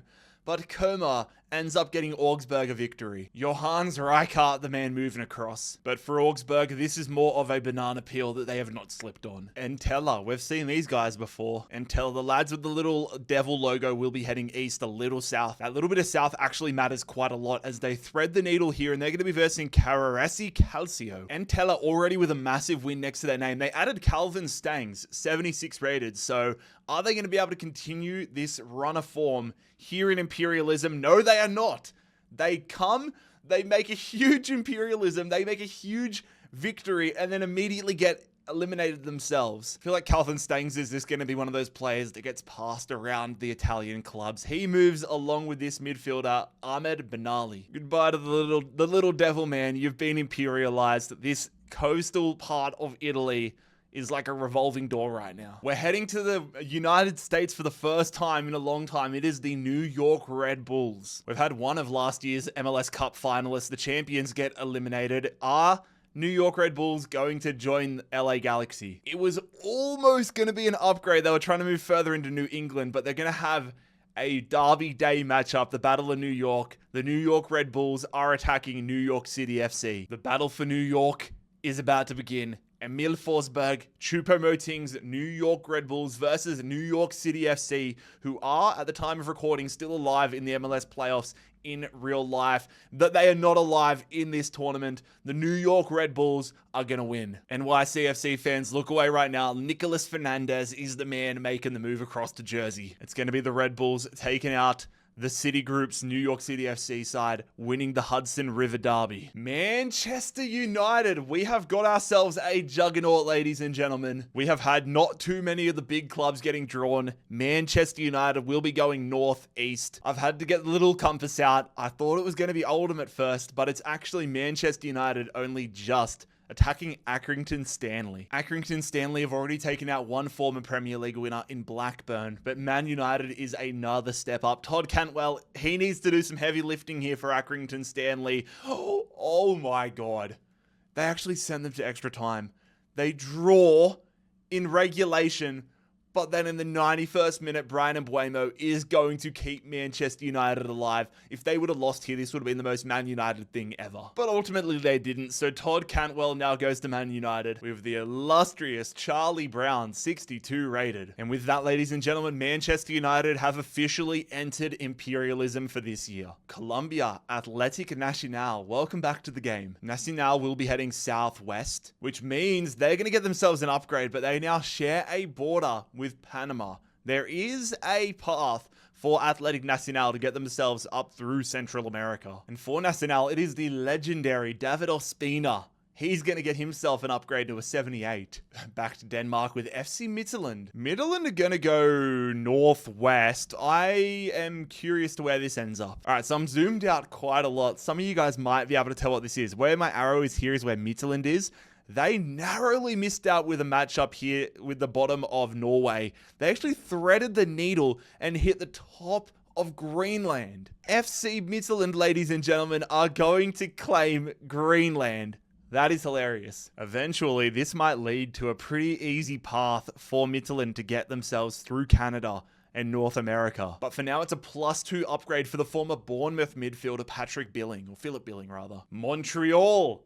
Speaking of a path through Canada, I mean, if they go north, they're going to now be able to be in striking distance of Midtjylland, but instead I think they're going to try attacking Toronto. Yep, correct. Montreal attacking Toronto. And I can confirm a +6 upgrade will go to the winner because of them getting Newfoundland, Nova Scotia, Halifax. I think those are the 3 regions, but this region, and this region. Sorry, not this one. These 2 are the same region. It's this one, this island, and this region. So a +6 upgrade for the winner nonetheless. Will Toronto eliminate the French Canadians, or will Montreal be able to make the 6 speak French? Let's figure this one out. Montreal, Toronto. It is a dominant win for Toronto. The 2 stinkers of the MLS. Montreal are going to be imperialized. There's no Didier Drogba or Victor Wanyama to go anymore, but this time it is Samuel Piette. There we go. Toronto will claim French Canada, most of it, and that will also be a +2 upgrade. +4 upgrade, +6 upgrade. Let's go see who that's going to. The answer to that one is Djordje Mihailovic. He goes up to an 81 overall. Back to England with Barrow. Where will the one-time shock winners of UK imperialism be going? Maybe across to Ireland. Correction. Northern Ireland. And that also means that if Barrow, this year I gave Derry City the whole country of Northern Ireland because they technically own the whole country of Northern Ireland to begin with. They're the only club. But if Barrow can beat Derry City, they're technically claiming a full country, so that would be a +4 upgrade. Monster battle across the waters here. Who's going to survive? Will it be a Northern Irish invasion of England, or will Barrow take Northern Ireland for themselves? It is going to be Derry City punching back. There will be no +4 upgrade. Reece Healy, the new striker for Derry City. Derry City now have a large chunk of the north of England. A Yurtspor of Turkey. They're going east, a little south, which means we have a battle inside of Istanbul. A Yurtspor attacking Karagümrük, I believe it is. Yeah, Fatih Karagümrük. Look, personally, I'm hoping Eyüpspor gets the victory so I never have to try pronunciating Karagümrük ever again. That wasn't too bad, to be fair, but I am also wearing the colors of Eyüpspor accidentally, so I guess I kind of have to go for them. Ayupspor do not win though. The Jarrad curse is real. Ayupspor have gone out on a penalty shootout. Really nice addition here for Kurumguruk as they have to have Thiam join them. Istanbul's purple side have been imperialized. FC Annecy, Northeast. That bit of northernness though is actually really important. Instead of them taking an upgrade here in this corner in Italy, they're going to be taking on FC Thun and trying to get into Switzerland. FC Thun are going to be riding high after getting that victory against Sion. Shalref, the new 71 rated pickup into their squad. Are they going to be able to move into France, or will their run and it will. Their run is going to end via France's FC Annecy. Not overly certain what Annecy's side looks like, but I would imagine that a 71 rated and 70 rated player joining them is going to help nicely. The thing that's going to work real nice for Annecy is that opportunity to now be in Switzerland and get a shot at all of these upgrades. West Ham, all right. Is this our first trip to London? I'm pretty certain it is. West Ham are going to be going directly north, which for the Hammers means they're going to be trying to escape London as they are attacking Colchester United. London is an absolute war zone on Imperialism, so it's probably a good call for West Ham to try escaping. It's just a tricky one for them. They're not going to get anything from Colchester if they do win, but it is a real banana peel given the history of this series, and it proves it again. It proves it again. Mbic has had 14 minutes of madness, and this Colchester striker has just single-handedly eliminated West Ham United, a League 2 side taking out a Premier League side. An absolute disaster for West Ham. There, Jarrad Bowen is going to Colchester, and West Ham officially a one and done. Hey, West Ham fans, this might be not going too well for you, but I am running a West Ham career mode on my second channel, which is going quite swimmingly. So make sure you click the link in the description if you want to check that out. SC Braga of Portugal, southeast. So as we travel to the north of Portugal, Braga will be attacking Famalicão. All the Portuguese people watching probably just thought I had a stroke. Watch the damn final this year be Famalicão and Karagumruk, and I just sound like my lispy ass is talking in riddles and potions and Harry Potter spells by the end of Imperialism. Here we go though.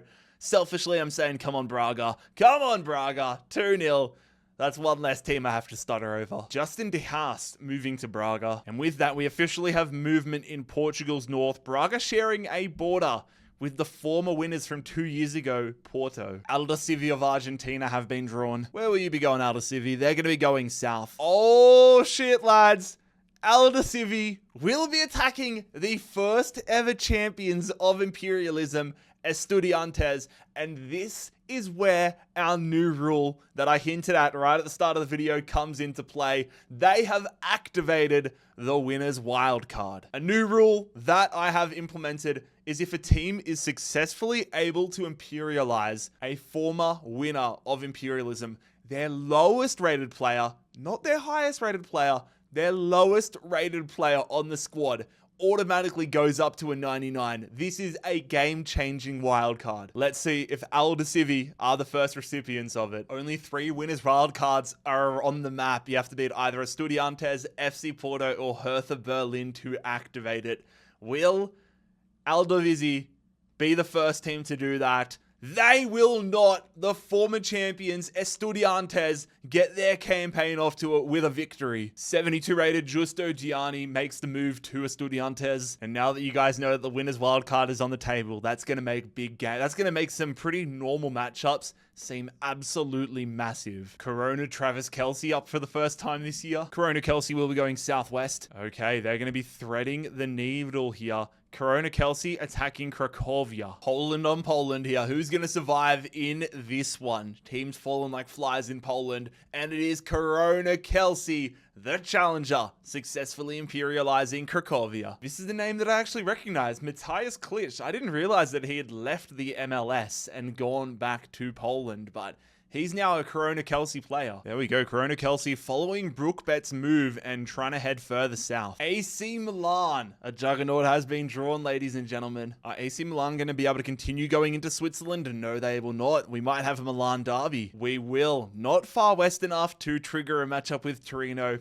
We are going to have a Milan derby. AC Milan attacking Inter. Having AC Milan, Inter Milan, and Juventus all in this little pocket of Italy is pretty damn dangerous, but who's going to survive? maybe the biggest game in Italian football right now, the Milan derby, our biggest game in Imperialism so far. It is, oh my god, it is a penalty shootout victory. Inter Milan win what looks like an absolutely unreal game of football.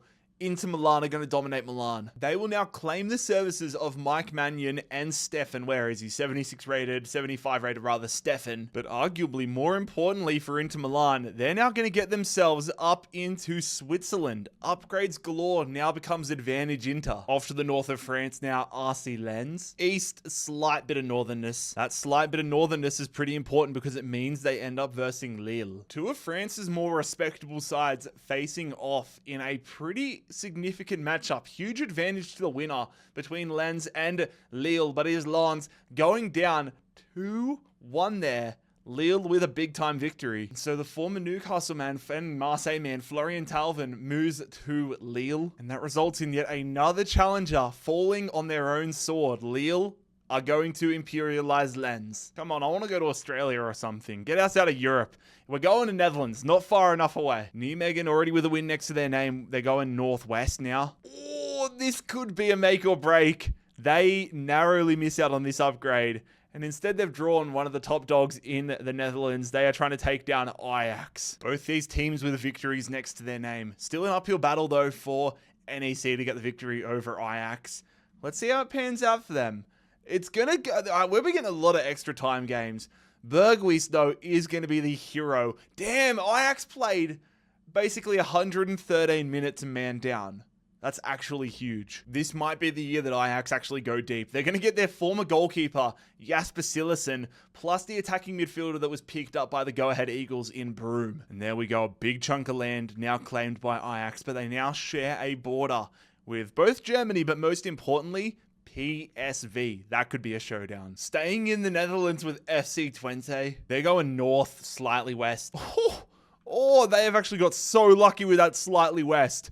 That's going to get them an upgrade. God damn, that is threading the needle to the extreme. FC Twente taking this region right here. If you watched Imperialism last year, you'd know Lars Unerstal received quite a few upgrades. He was a busy boy. He's going to be getting the upgrades for the second straight year. Oh, they've had some upgrades. Okay, let's see how this works out. It's going to be, bro, they're going to move more into Eastern Europe, basically Central Europe now. No, they're actually going to move into Poland. They're going to share a border with Croatia, but they do find themselves in Poland here. It was almost a matchup with Croatia, but going off the corner of the logo, they're going to get this region in Poland, which puts Harrod to a 79. And I think that puts Besiktas as the first team this year to be in 3 different countries. Turkey, Bulgaria, and Poland. Zulta Waregem. Waregem going southwest. Bro, we're getting some ridiculous wheel spins lately. You're trying to tell me that they've just pulled out this tiny little region right here. Zulta Waregem getting a tiny little upgrade in Belgium. I mean, it works out really well for them given they're one of the weakest sides in Belgium. Ehrenberg to a 74. Andorra, is it going to be another upgrade for them? Is this going to be Barcelona? I think it is. It is! Andorra are attacking Barcelona. So Andorra's only upgrade so far is that 72 rated Imanol. Is that going to be enough for them to take down the might of Barcelona?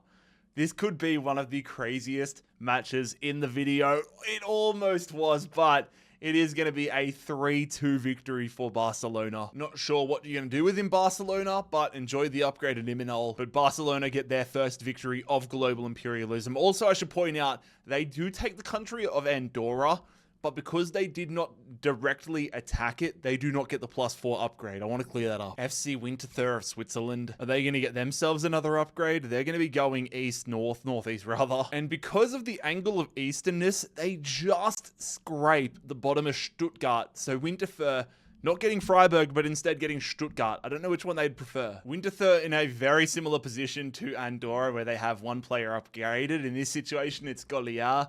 But whether that's enough to take down Stuttgart is a different question. Nope.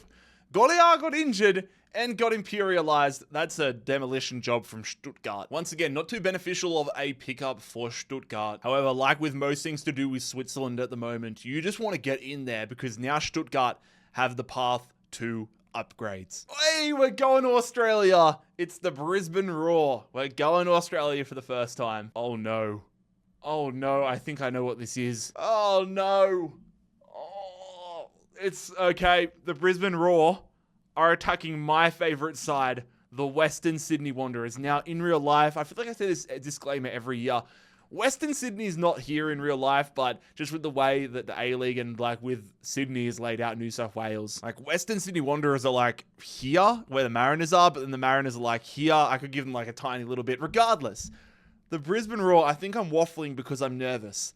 Brisbane Roar attacking the Western Sydney Wanderers. Look, I've already had one of my teams survive a game so far. FC Cincinnati got the victory over Columbus. Can my hometown team, the Western Sydney Wanderers, survive here in Imperialism? Come on, the Wanderers. Come on, the Wanderers. Come on, the Wanderers. Jared Carluccio, a local lad, bags a brace, including an 89th minute winner. The Wanderers survive. We collect Jay O'Shea. Oh, and another one of my clubs has survived going one and done.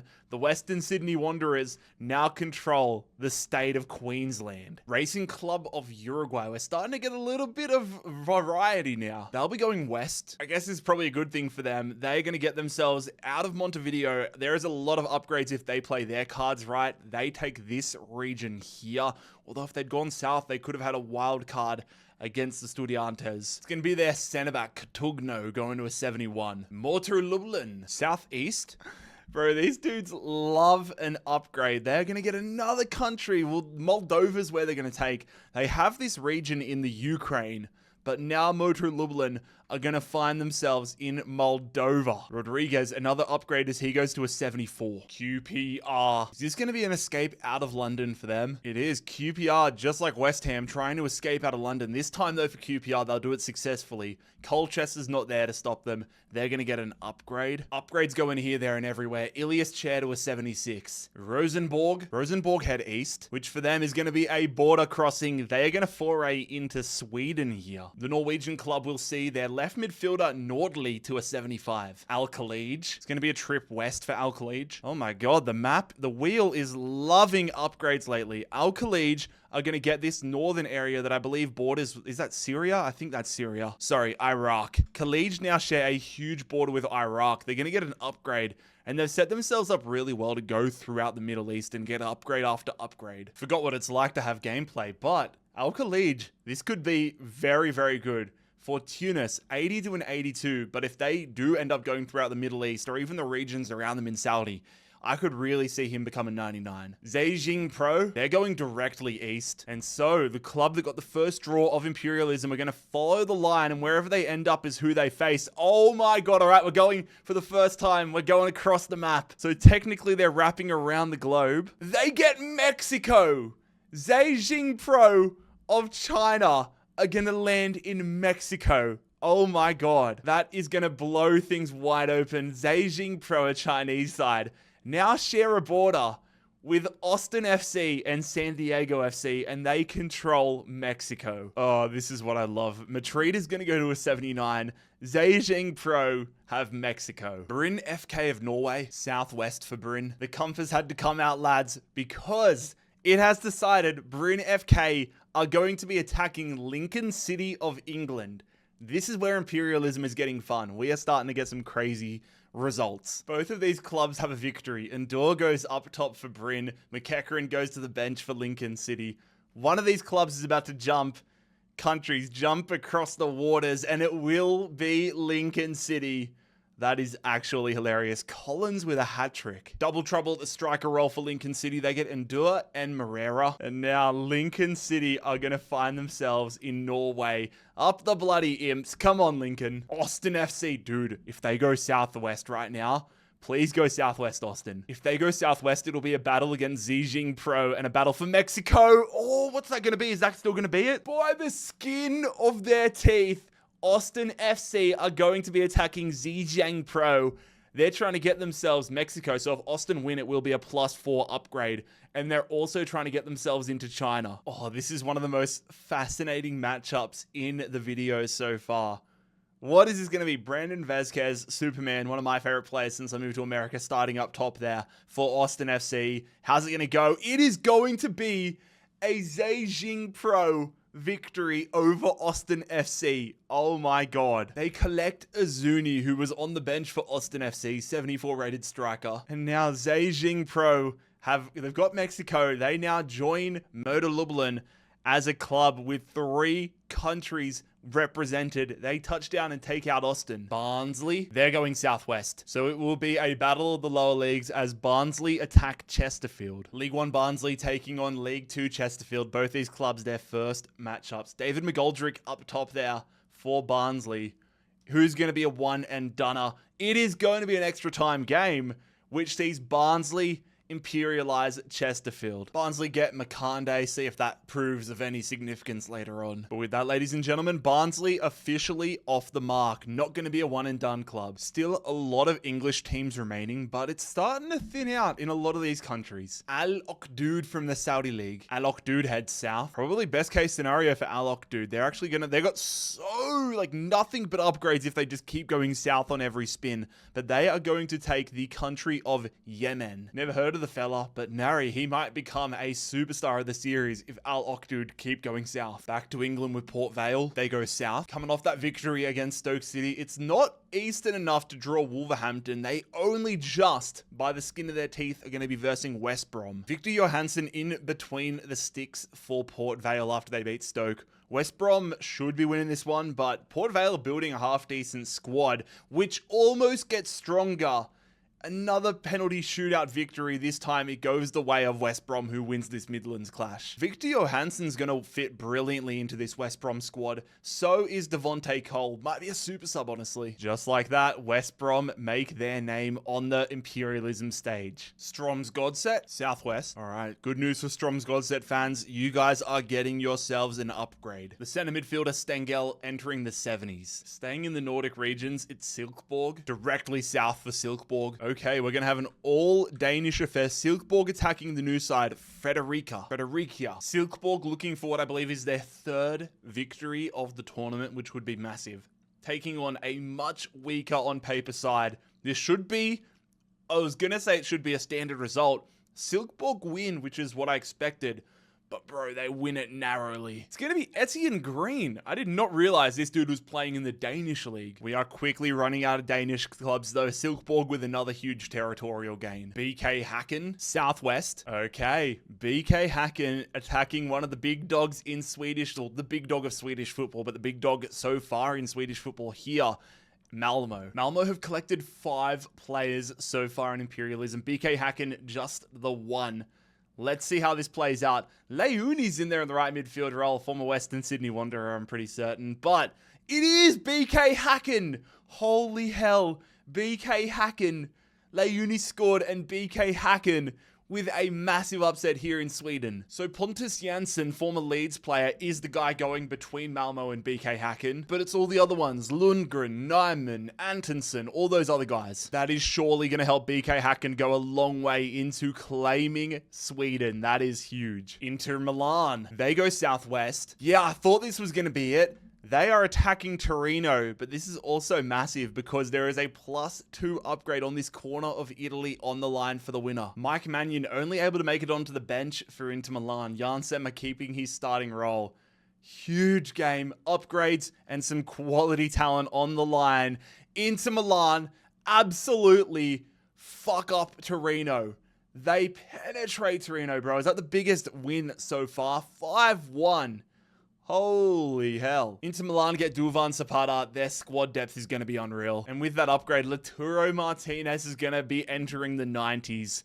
God damn, imagine if they end up going through Switzerland. He could very quickly be a 99. This victory, it has a good strategic position here for Inter Milan. It gives them options to go through Italy, Switzerland, or France. Portland Timbers. What's it going to be for Portland? The Timbers are heading east, and so they are going to get their first upgrade here. Missing a matchup with Seattle, getting an upgrade. No more Evander to get upgrades for you anymore, Portland. The GOAT plays for us now, but it's going to be DaCosta. 75 to a 77. 77. SK Brann of Norway, they're going northeast. And so just like their neighbors, Strom's Godset, it is going to be an upgrade for SK Brann. 74 rated Mir going to a 76. The Portland Timbers had an upgrade earlier. Are they going to actually get a matchup this time? I think that's going to be a matchup with the Sounders. Yes, it is a Pacific Northwest showdown. Seattle Sounders, Portland Timbers, here we go. Also, fellas, I'm not sure how I missed this before. I allocated a +2 upgrade for DaCosta, which would have sent him to a 77, but right above him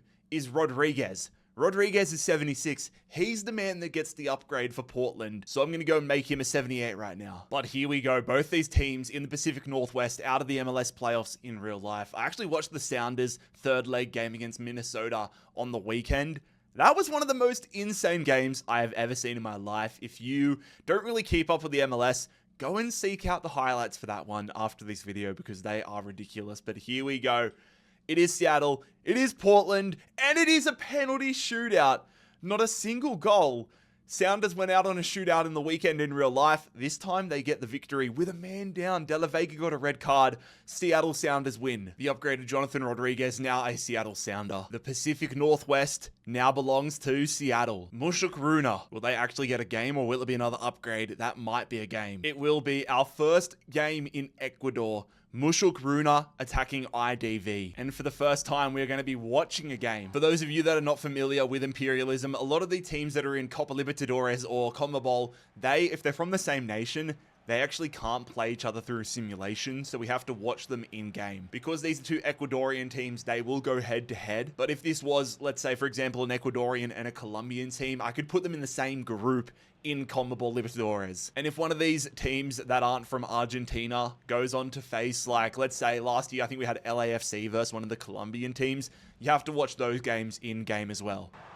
Mushuk, ball across. That is a great save. IDV, though, could put them to the sword. The shot, the save. Scoreless draw. Not a good omen. Off to extra time we go. Can Mushuk win it at the death here? Oh, why are you taking it backwards? Bro, I have genuine hatred in my heart for the CPU this year. What an abomination of a game. Scoreless, we're off to penalties. Let's see how this one pans out here in Ecuadorian football. Rodriguez scores the first one. It's actually nice to see the ball hit in the back of the net. Verges, I believe that's the upgraded player for Mushuk, has his penalty saved. Is he about to become an IDV player? Hoyos steps and scores. The stutter working there for IDV. Mushuk on the ropes right now. They're going to get themselves a goal for the first time though. But all IDV need to keep doing is continually scoring. Vazquez is going to miss that one. And if Mushuk can get the goal here, they will find themselves all tied up in this one, which they do. Tied game once again. Ibarra stepping up for IDV. He scores. A miss here could get your club imperialized. Arse. From Mushuk, Runu straight down the middle. Basically sudden death right now. Mendez, the captain for IDF.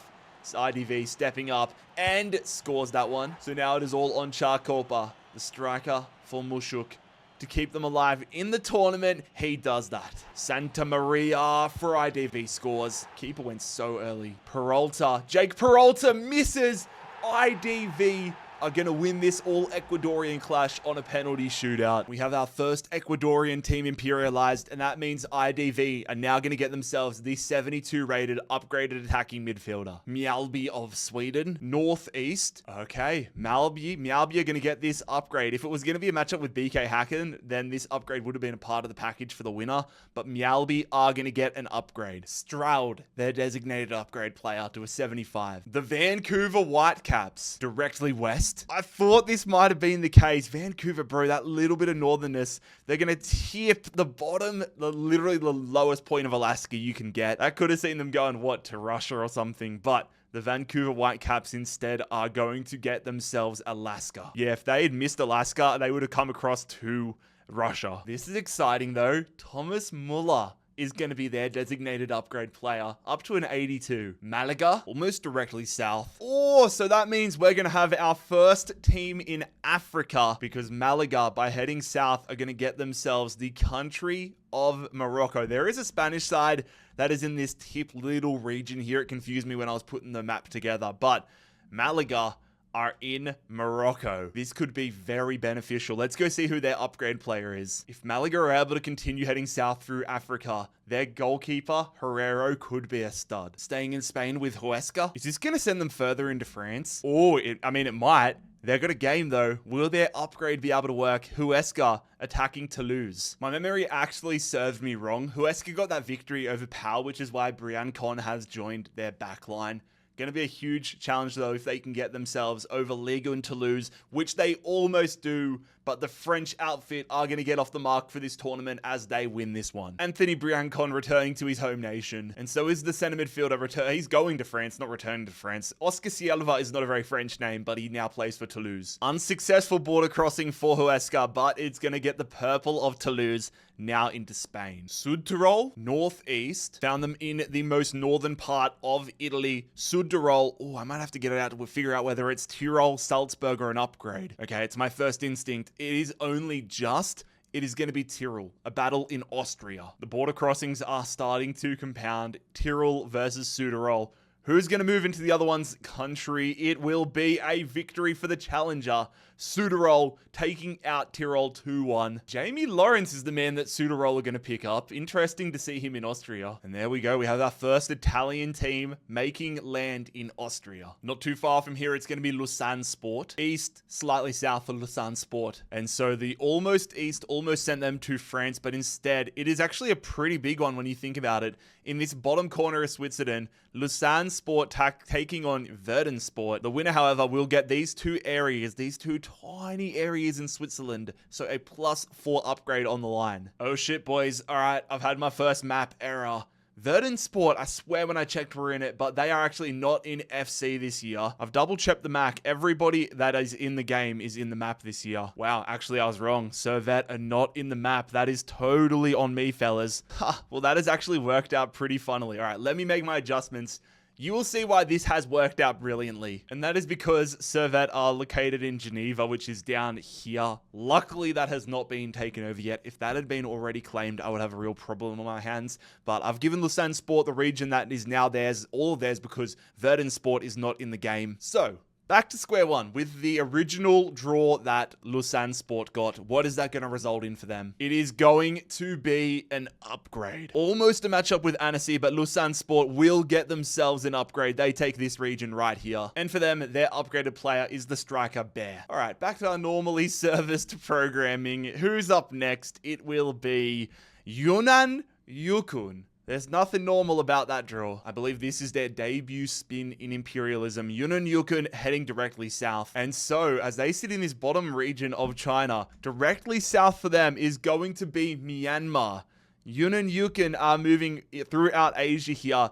They take Myanmar, another club that is geographically benefiting from their location if they continue heading south. It is Pedro Henrique, the first upgrade to a 72. Portuguese club Arouca, southeast for them. Oh, if Arouca had gone north, we would have had a winner's wild card against Porto, but instead Arouca will be versing Tondela. As an Australian, the green and gold in Tondela's badge just hits me right in the heart. I'm kind of hoping they can go on a run here. Let's see if they do. They get their first win.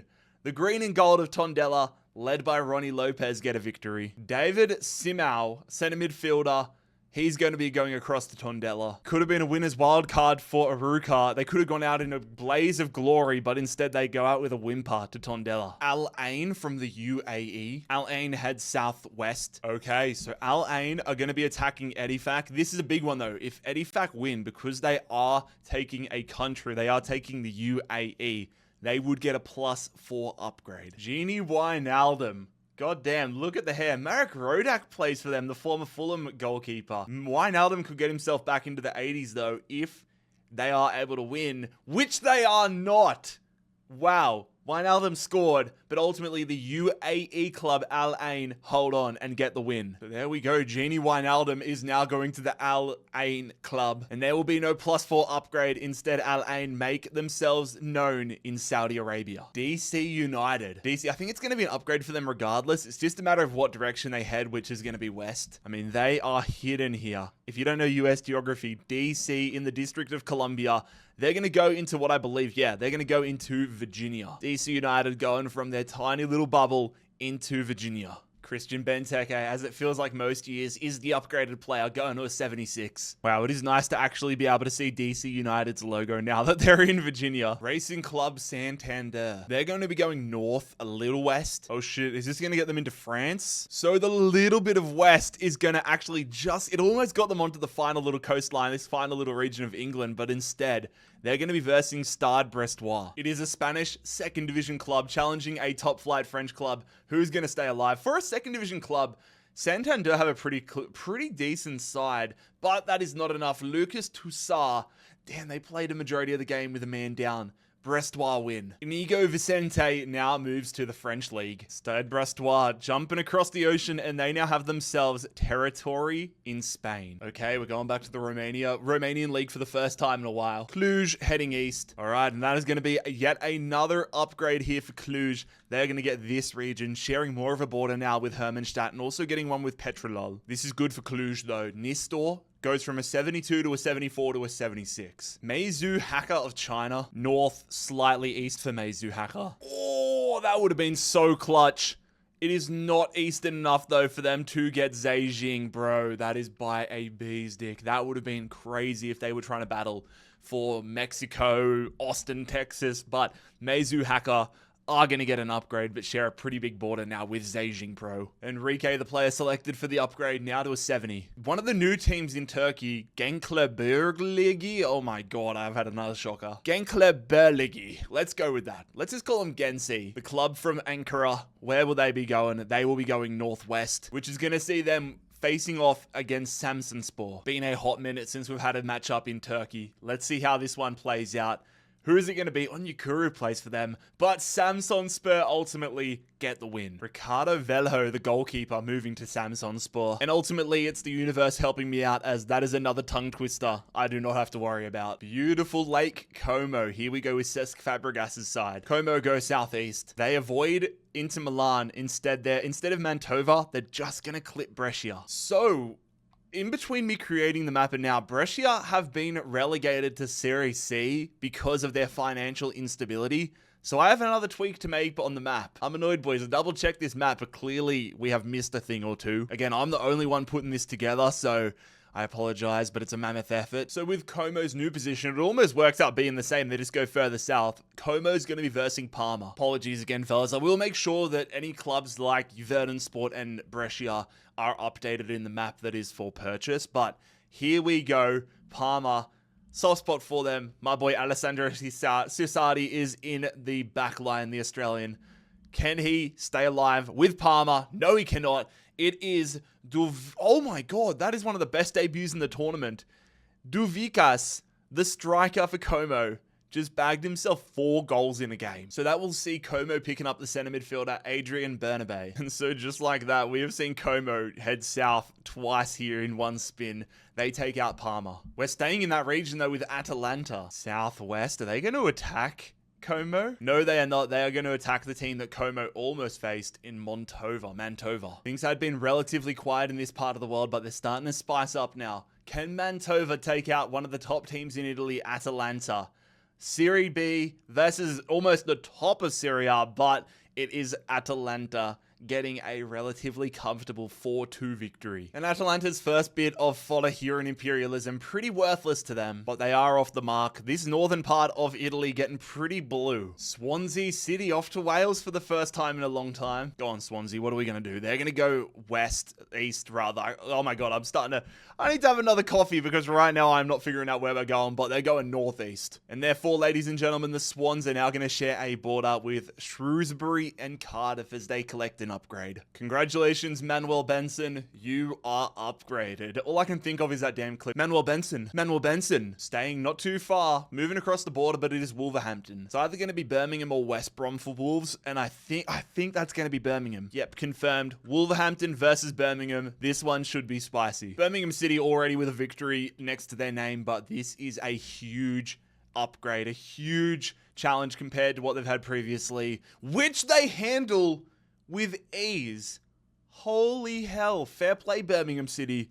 They might be able to begin a Cinderella run. I know Wolves aren't the most impressive side in the world right now, but still, this is a massive scalp for Birmingham City. And that is win number 2 In the column for Birmingham, fair play, fair play. Deportivo Alaves, southeast for them. All right, so they're just trying to continue their run here, trying to push through Spain as they face Osasuna. La Liga versus La Liga. These games are so important because whoever wins this one is going to get a pretty decent player out of it and help them quite a lot.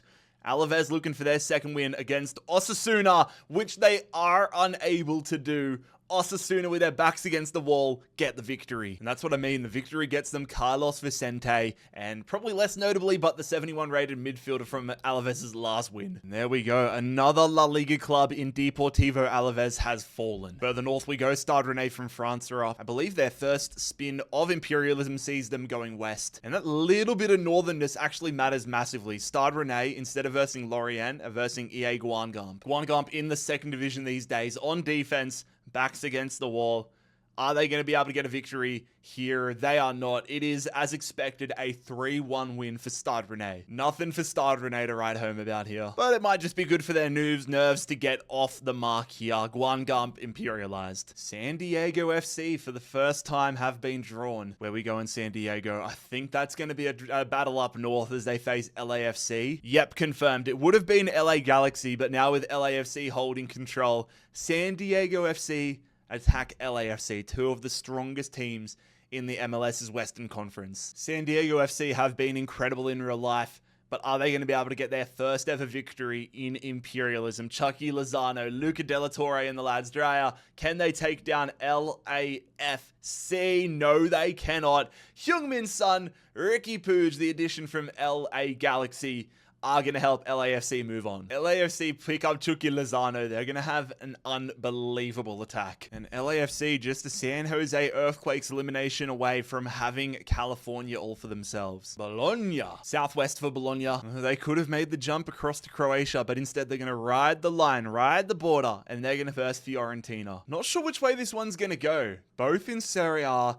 Orsolini, they got a pretty good team, to be fair, Bologna. So Fiorentina have a good few players as well, and that's proven. Robin Gosens, the midfielder, is going to get Fiorentina a win here. This past little section of this video has been really beneficial for like mid-tier teams in top-tier leagues. 83 rated Riccardo Orsolini going to Fiorentina. And now Fiorentina have actually got themselves in a really beneficial position because if anybody in Italy wants to head north or south, they basically have to go through them. Shanghai Port. Shanghai Port's going to go northeast. Oh, okay, so it is going to be a battle of Shanghai. I was thinking originally, is this going to get them into Korea or Japan? But Shanghai Port will be attacking Shanghai Shenhua. For the younger viewers watching this, Shanghai Port and Shanghai Shenhua back in the day, like 10 years ago, were basically what Al Hilal and Al Nassr are right now. Like, you had players like Oscar, Hulk, Tim Cahill, Demba Ba, I think it was, or maybe it was Cisse, playing for these two clubs.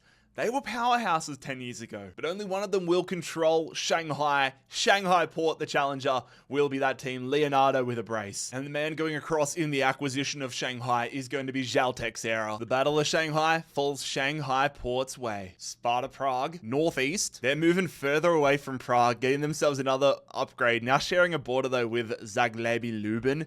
It is going to be Haraslin, now an 82. Off to Greece for the first time in a while. Our first experience with PAOK though, they're going to be going directly south. Oh, by the skin of their teeth, that is going to get them on the shoreline here. It is just one upgrade instead of a matchup with Lecce. PAOK take this region of Greece right here. Their upgraded player in a pretty star-studded side is going to be Konstantelius. Legia Warsaw, southeast, mostly south. Oh, that eastern though, that works out actually massively for them because Legia Warsaw are going to be attacking Motor Lublin. It's not going to be a +4 upgrade though. They are, although they're only in that region of the Ukraine, but they're attacking Motor Lublin. They won't get what I believe is Moldova. Yeah, they won't get Moldova. That's if they win. Let's see if that 74 upgraded Rodriguez is going to come in clutch for Motor Lublin or not. Big battle here in Poland, which goes the way of Motor Lublin. Rodriguez might have missed a penalty, but Chubak has got them covered. Solid addition here for Motor Lublin as they get Damian Sabanski. Motor Lublin, they got the upgrades and now they get themselves a victory inside of Poland. TSV Hartberg of Austria. Hartberg traveling northeast. Okay, they're going to get one of the only remaining upgraded areas here in Austria. They're going to be surrounding Vienne, but they get a big landmass and an upgrade. Their captain Hale goes up to a 70. The New England Revolution. The Revs head south. So because it was basically south and a little bit east, they're not going to be in America. Oh my god, technically they are. They landed on Puerto Rico. The New England Revolution get Puerto Rico. The Revs have upgrades galore around them. Great territory for them. Gil is going to be the first upgrade though. Back to Denmark with Randers. Northwest for Randers. It was a narrow one. At first glance, I thought it was going to be Sandefjord, but it is just nicking this corner. They've got Silkeborg. Do Randers have what it takes to end this Silkeborg run, or will Silkeborg swallow up yet another territory here in Denmark? It will be Silkeborg.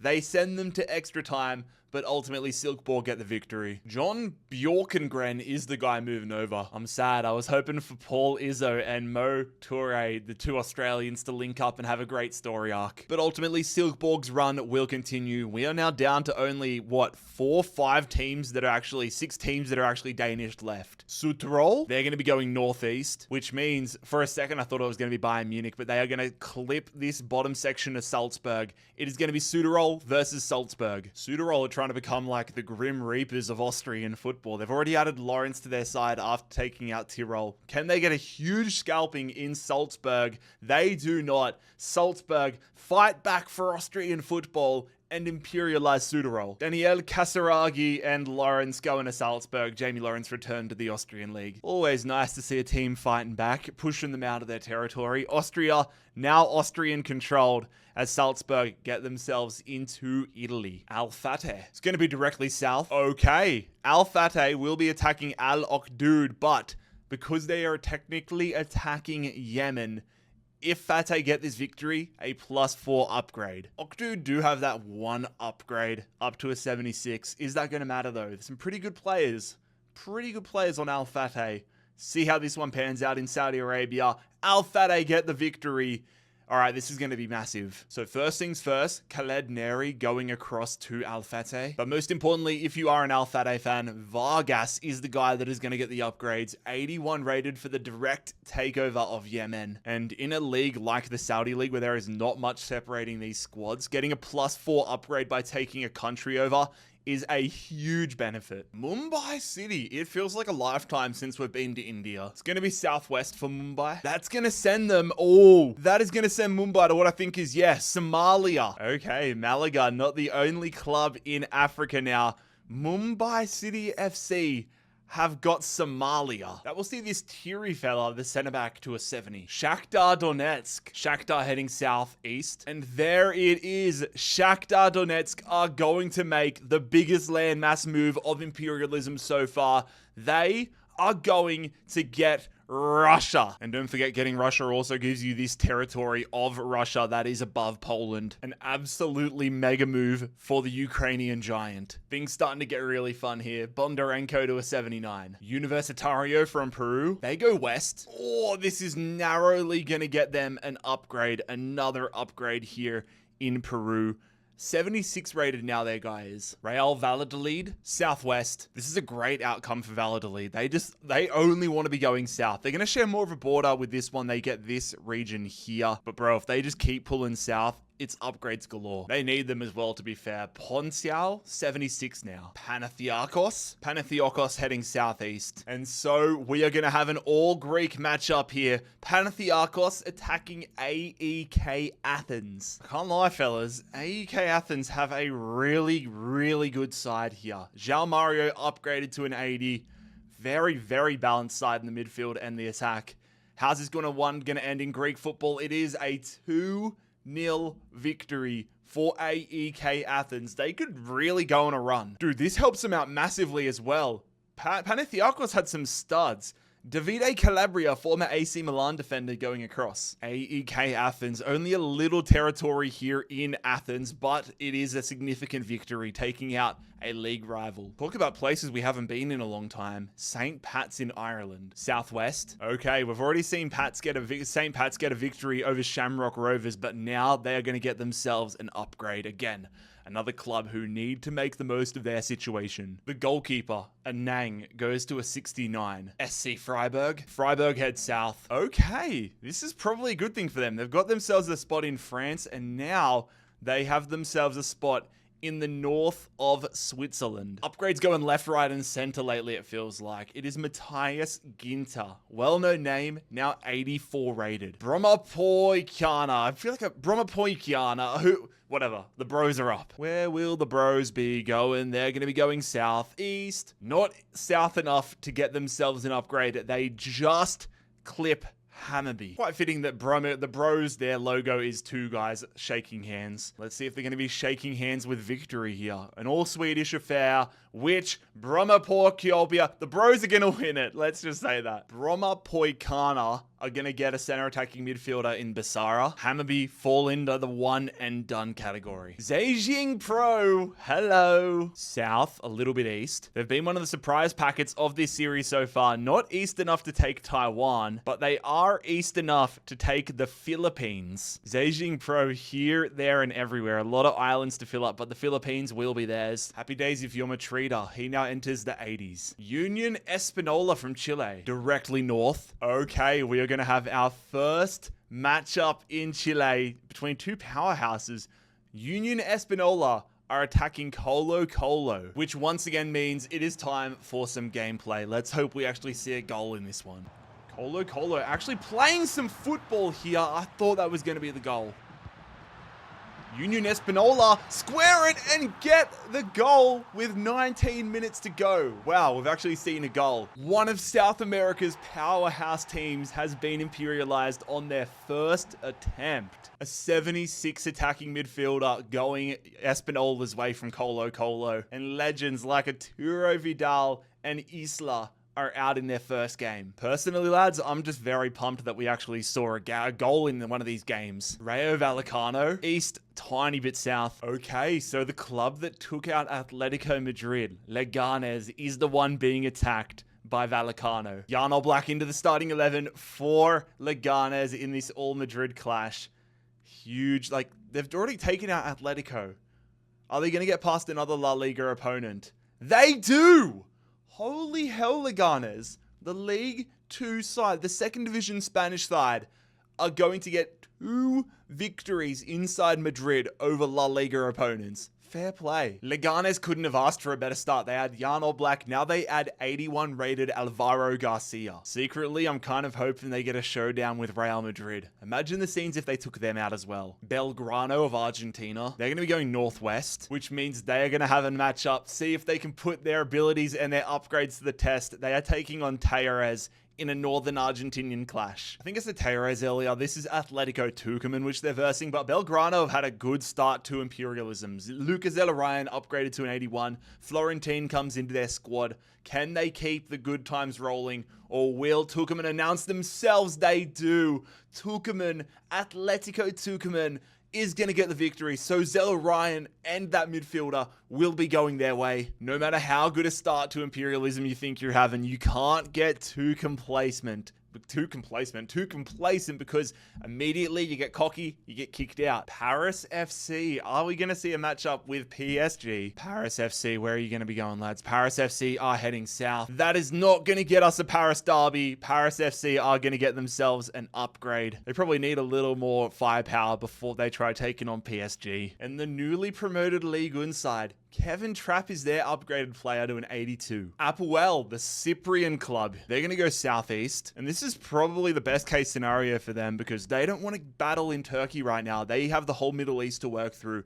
Apoel are going to get themselves Israel. Marquinhos upgraded to a 76. Bristol Rovers, southeast. That will see them trying to take down a Premier League powerhouse right now. Bristol Rovers attacking Bournemouth. One of the hottest teams in the Premier League right now, taking on a League 2 side. You would imagine that it should be a win here for Bournemouth, but it's not going to be, is it? It is not. All right, it is not a shock victory for Bristol. Bournemouth, business as usual for the Cherries. Tom Lockyer heads Bournemouth's way. Absolutely a banana peel game for Bournemouth, but with that victory, they are now off the mark. Godoy Cruz, going to be southeast for them. So we have a matchup here on Argentina's western coast. Godoy Cruz attacking Independiente Mendoza. I always forget just how many teams there are in the Argentinian league. I feel like we never make a dint in this league until like right at the very end, but here we go. Who survives their first game? It is the challenger, Godoy Cruz, with an 83rd minute winner. Sebastian Villa is the man going to Godoy Cruz. And with that, we have another section of Argentina officially imperialized. AEK Athens. They're going to be going southwest. And so we're going to have our third club in Africa. AEK Athens are going to be taking the country of Libya. And that will mean yet another upgrade for João Mario, who goes to an 82. Celta Vigo, northeast. All right, ladies and gentlemen, we will have a northern Spanish affair. Celta Vigo are taking on La Coruna, Deportivo La Coruna. Both these clubs trying to get off the mark for the tournament. Celta Vigo punching down against the second division Deportivo side, and they do get a victory. Dominate statistically, but only a 1-0 win. Pretty big pickup here. Yereme, 76 rated. Better pickup than I expected. But Celta Vigo have their first win of Imperialism for FC 26. Fulham! No! Oh, no. I've seen the Wanderers get a win. I've seen FC Cincinnati get a win. Fulham have been drawn. Oh, my God. Where are we going to be going? We're going to be going east. Oh, for God's sake. For God's sake, Fulham are attacking Chelsea in a West London showdown. I'm 2 from 2 with my clubs, but this is the toughest challenge yet. Fulham versus Chelsea. I don't want my club to be a one and done. We are, though. Garnacho, Cole Palmer, and Cucurella are going to imperialize Fulham. Pain. One of my favorite Fulham players, Jedi, Anthony Robinson, going to Chelsea. This makes me sick, bro. What the hell? We could have gone west and had one of the lower league sides, but instead we decide to take on Chelsea.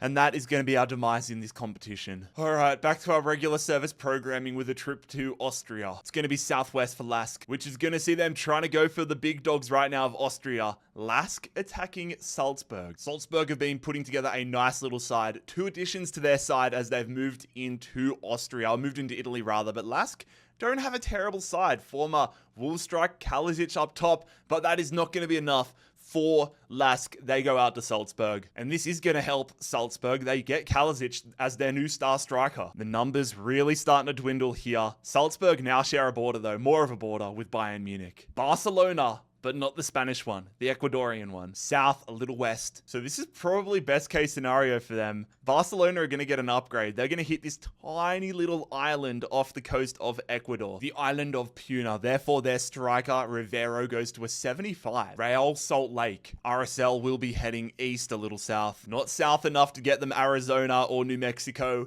RSL attacking the Colorado Rapids. It's the battle of the Mormons and the Stoners. Both clubs coming off poor MLS seasons, but one of them is going to get a little better, a little more hope, and it will, by a comfortable margin, be the Colorado Rapids. The Stoners win this one. I thought that they were going to get one of my favorite players in US soccer, Diego Luna, but I was actually wrong. Colorado Rapids picked up Victor Olatunji. And we have another club done and dusted. The state of Utah belongs to Colorado. US Boulogne of France? I'm not sure. This is one of the new teams. Got to go find them on the map, but Boulogne will be heading southeast. I had to get the compass out for this one, but by the skin of their teeth, Boulogne are attacking Dunkirk. Both in League 2. The battle of the Swans and the Dolphins. Who's gonna survive this one? Not too many high-rated players, but it is Dunkirk. Backs against the wall, getting the 2-0 win over Boulogne. Jonas Martin. That's actually a much better pickup than I expected. But the Dolphins win this one and claim more land in France. Shakhtar Donetsk. They're going to be going southwest. For a second there, I thought it was Belarus. For another second, I thought it was going to be a game against Dynamo Kiev. But instead, it is going to be Shakhtar Donetsk getting another huge piece of land, taking out Kazakhstan, which does mean another +2 upgrade for Bondarenko. Estoril Praia. They're the club that took out Sporting, and for now they're heading west. Okay, so this is going to send them off of Portugal. Where is the arrow going to send them? And it's going to be a click below. Okay, so it's going to hit this island here because it was a click below. Could have been a matchup with Santa Clara, but for now, Estoril Praia get this collection of islands off of the Portuguese coast. I believe they're Portuguese territories. That will see the winger Guitain to a 76. Genk from Belgium, southwest, which will see a pretty big one. Genk threading the needle as they take on Royal Union. Both of these teams with some decent upgrades to their squad, decent additions. You would imagine whoever wins this one probably has Belgium in the grasp of their hand, everything going according to plan. And it is going to be yet another win for Royal Union, 2-1 over Genk. Because this is what I'm talking about. Royal Union get 2 quality defensive midfielders, 79 Brian Haynen, and then Haspelat from their last win, along with a path into the Netherlands if they want it. Monza, here we go. Monza forever hold a place in my heart after the first ever Imperialism. They went on a Cinderella run 4 years ago. Can they continue? Can they get another Cinderella run in Imperialism by heading west? Oh my god, they're definitely trying to. Monza are attacking Atalanta. Monza looking for what would be a Monza-mental victory. That was horrible. Monza-mental victory to take down one of the top dogs in Italy. Can they do it? Yes, they can! Welcome back to the show, AC Monza. Oh my god. Cinderella Run 2.0 might just be loading. I did not see this coming, lads. Folletti going to Monza, but the big one, 84 rated Marco Canaseshi. I mean, damn boys, if Monza can continue getting drawn and just keep heading west, they might get some crazy players. SK Bran, directly west. I say that with so much excitement because I knew Bran were on the coast. So we follow the arrow. Where are they going to land? Oh my god, are they going to go into North America? They are going to hit the country of Greenland, taking on Midtjylland. But if they can beat Midtjylland, that would be a +4 upgrade. Both these teams with an upgrade to their name. Huge one. Bigger one. I mean, obviously it's big for every club in every game because you're trying to survive. But huge loot on the line for SK Bran if they can get the country of Greenland, which they won't. It is a come-from-behind victory for FC Midtjylland. Still, though, really big upgrade for Midtjylland. They're going to pick up the upgraded Felix Horn Mira and ultimately now get themselves in a third country, Denmark, Greenland, and Norway. Wickham Wanderers. Southwest rather. Okay, the Wickham Wanderers will be attacking Cheltenham. Cheltenham with a massive victory over Oxford United last time out as they added 71 Davies to a pretty rubbish side, if I'm being honest. Can they punch up again to League One Wickham? Yes, they do. Cheltenham, 2 wins against higher rank opposition. Cheltenham Town might be making a Cinderella run for themselves. Slow and steady additions for Cheltenham. They add Niall Huggins. And look, there is actually a really good opportunity for Cheltenham. They're going to take this region here.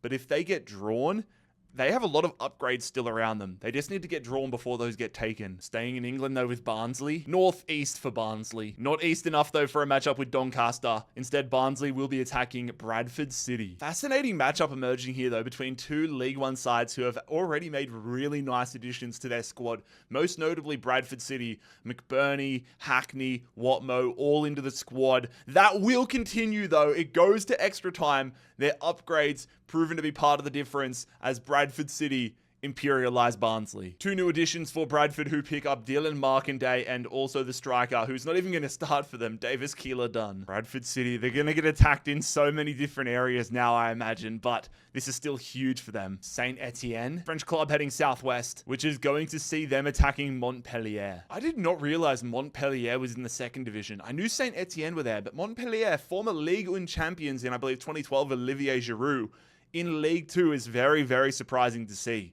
This is a lot more even of a matchup than I expected, which Saint Etienne win. My perspective shifted so much. I thought Montpellier were going to come into this as the favourites, but they have been demolished. All around, just a good day at the office for Saint Etienne. A little more green, a little more colour on the map. I'm all in favour of that. Fleetwood Town, directly north. Okay. Fleetwood Town trying to get themselves Derry City, trying to get this land in England and also Northern Ireland, but they won't be getting a +4 upgrade because they're not directly attacking Northern Ireland. Derry City managed to add the striker Healy after that win against Barrow. Will that be enough, though, for them to get more land here in England? No, it is not. Healy actually missed a penalty that would have won it for them in regulation. And it is an extra time victory. Helm the hero for Fleetwood Town. Really nice day to be League 2 Fleetwood. You're going to get Michael Duffy and Reece Healy into your squad. Fleetwood Town off the mark in a big way, taking this Northern Territory in England and also the country of Northern Ireland. Real Betis, Southwest. Okay, here we go. Real Betis are going to be hitting the coastline of Morocco. A direct challenge, which means if they take out Malaga, it is a +4 upgrade. Malaga do have their upgraded 76 rated goalkeeper, but I don't know if that's going to be enough here. Real Betis trying to really shake things up here in Spain, which they do comfortably. A 4-1 victory despite playing the game a man down for almost over half of it. Real Betis imperialize Malaga. Herrero's not going to really be of any use to them, but the country of Morocco will. Isco, who was on their reserves, is going to go to an 88. That is huge. And now Real Betis are in such a strong spot, bro. They get this territory in Spain, but yeah, the big one, Morocco, that is monster. If Quetta get drawn, there's like an 89% chance, unless they thread the needle perfectly to the east, that they're going to be versing Real Betis. Göztepe head northeast. Not east enough for Samsunspor. They're going to be versing the team that beat Galatasaray in real life this past weekend. It is Kocaelispor, I think that's their name. They got Petkovic up top. I'm pretty sure I read something that they were in like the 4th division of Turkish football 10 years ago. Now they're in the top flight beating Galatasaray. So that's a story that we can all root for, but not in this tournament.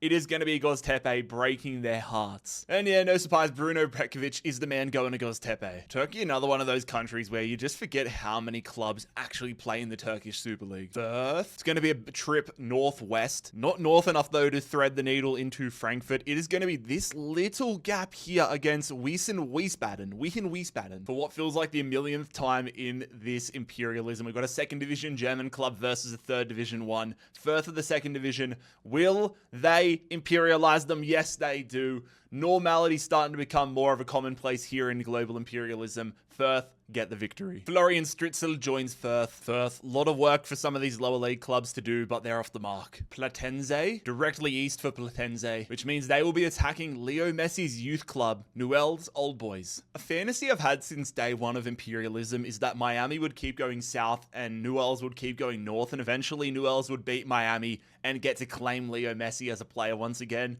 That's a pipe dream. Will that be able to happen in FC 26? No, it won't, because the Wells have had their asses absolutely handed to them. Oh, I'm just going to have to go dream another dream. The legendary Ava Banega joins Platense, and we have got another club imperialized here in Argentina. Widzew Lodz, directly east. Oh, shit. Okay, Widzew Lodz are attacking Motor Lublin. It's going to be for Polish territory, though, but Widzew Lodz could get themselves a lot of land. Both these teams have had victories, but Motor Lublin have the added benefit of 2 upgrades, meaning a +4 for Rodriguez in their previous spins. Szymanski comes into their squad. Will they continue their run of form? They do. They come from behind in extra time. Motor Lublin, another win. Really nice additions though. Jan Grezik, and most importantly, Stelios Andreu, centre-back addition to Motor Lublin. This has been a dream start to global imperialism for Motor Lublin. Sampdoria heading west. Not north enough though for Juventus. They're actually going to be border hopping into Monaco. Well, attempting to at least. Monaco is no easy defeat.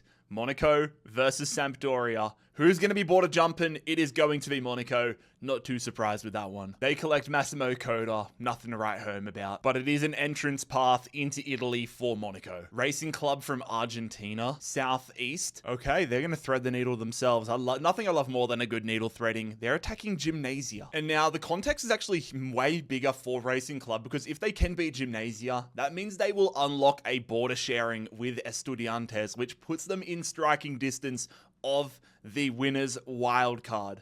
Huge game coming up here. Gimnasia do get the win though, breaking Racing Club hearts.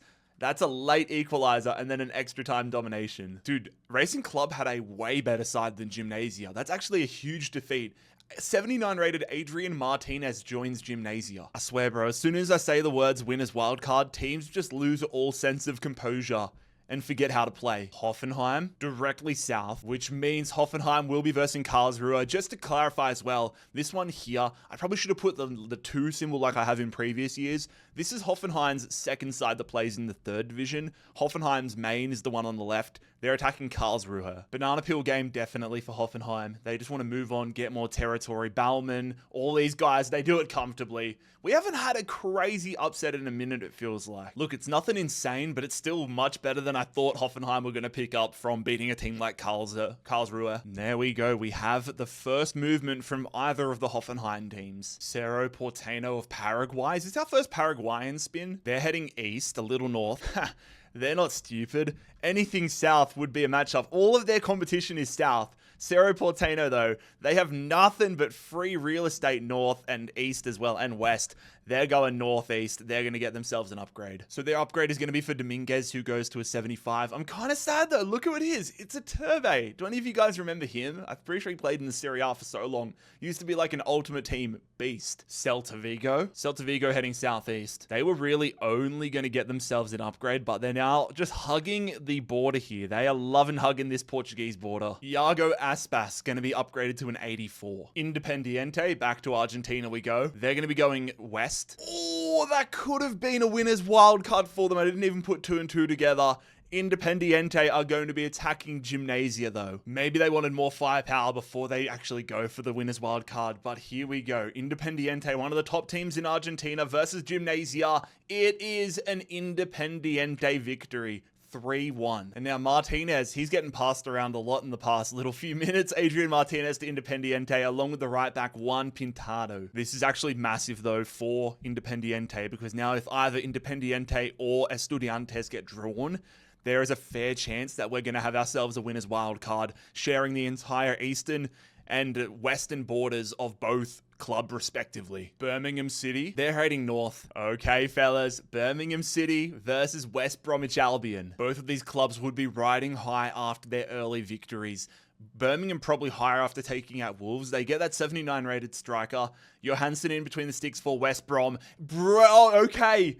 That is an ugly, ugly, ugly penalty shootout. But West Bromwich Albion are going to win it and imperialize Birmingham on penalties. I mean, they're about to get 2 strikers here. Rocadere, the former Wolves man, and then Marvin Dukes, along with Jake Holman. West Brom, they now have Aston Villa lingering, but they're going to have a lot more firepower if that matchup happens. Djurgårdens, they're going to be going northeast, which means the club that went on a great, was it Europa League or Conference League? I think it was Conference League run last year. Djurgårdens are going to be attacking AIK. Another Swedish club is about to go down, about to be imperialized, but which one will it be? Djurgårdens or AIK? It is AIK on another penalty shootout. That one looks a little more exciting than the other one, but AIK are gone. Anton Salatros, not going to pretend I know who this guy is. The numbers in Sweden, though, slowly but surely starting to dwindle. I feel like all the Nordic countries have just had so much action in this first part. Duisburg going slightly south now into Germany. They're going to be going southwest. Ugh, good luck, Duisburg. You've got Bayer Leverkusen. This might be the best route, though, for Duisburg. They're not expected to do anything, so they're like, all right, let us have a game. Let us take on one of the top teams in Germany, go down swinging and hopefully pick up somebody good. If not, just put us in our misery, out of our misery. Let's see what that fate is. No way. No way. Duisburg have got a 3-1 win over Leverkusen. They go out swinging. They're staying in here. That is huge. Duisburg have just been launched into contention here in Germany. Leverkusen are out on their first attempt. Patrick Schick is now a Duisburg man. I complained about there being a lack of upsets in recent history. Well, it delivered. Duisburg have imperialized Bayer Leverkusen. You can't spell Leverkusen without L. Al Ali? Al Ali heading northwest. I feel like we had this game last year, but this is absolutely massive. Al Ali attacking Al Ittihad. Whoever wins this one is getting themselves a really nice addition here between two of the strongest Saudi League clubs, Ittihad or Ali. Who is it going to be? It is going to be a 3-2 victory for Ittihad. Benzema, Hassim Aouar, and Steven Bergwijn, some names I haven't heard of in a hot minute, are going to help them get a crazy win. And this is what I'm talking about, fellas. Riyad Mahrez is now an Ittihad man. If I'm a Saudi club, if I'm a team like Al Ittihad, I want to be versing as many of my fellow nation teams as possible, and just trying to pluck all of the best from the Saudi clubs. There's like one really good player at least on basically every single one of these teams. Gornik Zabe, southeast for them. Okay, now they're going to be attacking Corona Kelsey. Corona Kelsey with the win that brought in Matthias Klisch last time. That's actually a huge addition. He's now their highest rated player and they are gonna get another player in because they have won against Gornik Zabe. It could be Lucas Podolski joining them. That would be awesome. Damn, bro, they're doing Lucas Podolski dirty. 70 overall. He's not their highest rated player. 40 years of age. This might be the last time we see him in Imperialism, but it is going to be Michael Sasic, the right back, joining them. Corona Kelsey getting another player in the 70s though, and putting together a nice little run here early days in Poland. Kasimpasa, they're going west, a little south. Okay, that little south is actually important. That means that the Kasimpasa are going to be versing Besiktas. Big game here in Istanbul. Besiktas have a really good side compared to Kasimpasa. You've got players like Tammy Abraham, Okan Kurtzu, some really good guys in there, Wilfred and Didi. This would be massive if Kasimpasa got the victory. They do not. They get absolutely obliterated by Besiktas. Haris Haradinovic is going to join what is a star-studded Besiktas squad. Can somebody let me know in the comments why it feels like Turkish football has kind of had this crazy renaissance in the past 18, 24 months, like being able to get more players? Is it purely just money? I know there's always been decent players in the Turkish league, but I feel like every team, like the top guys in the league, have just star-studded squads right now. Real Zaragoza, they all find themselves going southeast. And so Zaragoza's first involvement in the series is going to be an upgrade to this region. And the second division side need as many as they can get. 72 to 74 for this defensive midfielder. FC Anyang. If any of you guys have seen Arrested Development, you would know why I was so happy when I saw this club get promoted. Northeast. Oh, they almost got themselves into North Korea, but FC Anyang will be attacking Gangwon, who will survive this all-Korean clash, take control of the North and South Korea border, and survive inside the nation. It is going to be Gangwon. Anyang are done for. Really nice addition though for Gangwon. They pick up the attacking midfielder Matthias Oliveira. It's sad to see you go, Anyang. We didn't even really get to know ya. Troyes from France. Northeast for Troyes. And so it's not east enough for it to be FC Metz. Troyes are going to be attacking Stade de Reims. Both of these clubs competing in the second division. Stade de Reims getting relegated. Nakamura on the left-hand side of the midfield is a star for Stade de Reims. And he's going to help them get the lead before it was a tied-up game for Troyes. And then Tuma, 119th minute scenes, getting Stade de Reims off the mark. Adrien Monfray joining Stade de Reims' backline. And in what is a very crowded northern part of France, Stade de Reims are going to get a little more real estate. FC Alversa, one of the new teams in Portugal. It's going to be north, a little east for them. The east is not enough for an upgrade, which they desperately needed. They're going to be versing Estrela. Estrela Amadora sounds like it is like some sort of beer company or something. It's making me thirsty, boys. Let's see who survives here in southern Portugal. It is going to be Estrela. I'm going to be thirsty for longer. Lincoln, the attacking midfielder, joins Estrela. Not much land being gained here by Estrela, but it does give them an opportunity now to get all of these upgrades if they just keep. If they get 2 spins east in a row, they're going to get the gold mine. Preston North End. Preston go southeast. Oh, they were in for a tough one regardless. It is more southern than it is eastern though. Preston North End attacking Liverpool. If you're a team like Liverpool, you do not want to be anywhere near these games. You don't want to be anywhere near Preston North End. This is the biggest banana peel imaginable. It is a banana peel virtually any time they're not versing a team that isn't like Man City. Oh my God. Liverpool win it on penalties. Frimpong saved Liverpool. Liverpool went behind twice. Oh my God, Preston. They go out, they missed 3 penalties. That is rubbish. We almost just witnessed an insane victory in Imperialism, but instead Daniel Iverson goes to Liverpool. Oh, that really was an all or nothing play from Preston North End, but they have been imperialized. A Man United versus Liverpool game looming closer. Staying in England with QPR. They got themselves one of the rare upgrades around them. It's going to have to be a game this time as they head west. It is going to be north enough where by the skin of their teeth, QPR are going to be versing Reading, almost Southampton, but it's this little tiny slither here. The upgraded Ilias Chair. Can he do enough for Reading to get them past League One Reading? Matt Ritchie playing on the wing there. This one is going to be the upgraded Chair, proving to be the hero. 109th minute winner for QPR. Lewis Wing, now a QPR player. And now QPR, they've had an upgrade, and now they have themselves a win. Carraresi from Italy. Northwest for them. It's the showdown we've all been waiting for. Carraresi attacking Spezia. I mean, Carraresi got that win last time, and that helped them massively. They get Calvin Stangs most notably into their side. 76 rated player and that 72 rated midfielder. Let's see what happens. Oh, Carraresi continue on. Spezia, we've had so many games go to extra time and penalties lately. Spezia have been imperialized, and to be fair to them, they are making moves in their midfield. Another solid upgrade for them. KRS, you just want to get this entire coastline in their control. But with that, fellas, we are now down to 500 teams. 161 teams have been eliminated, and this is what planet Earth currently looks like. But that is where we will end part 1 of Global Imperialism here in FC 26. If you guys are excited and enjoying the series, make sure you subscribe down below, leave a like on the video, go click the link if you want to get this global map for yourself. If you're watching this in the future, click here to watch part 2. If not, click here to watch another video in the meantime.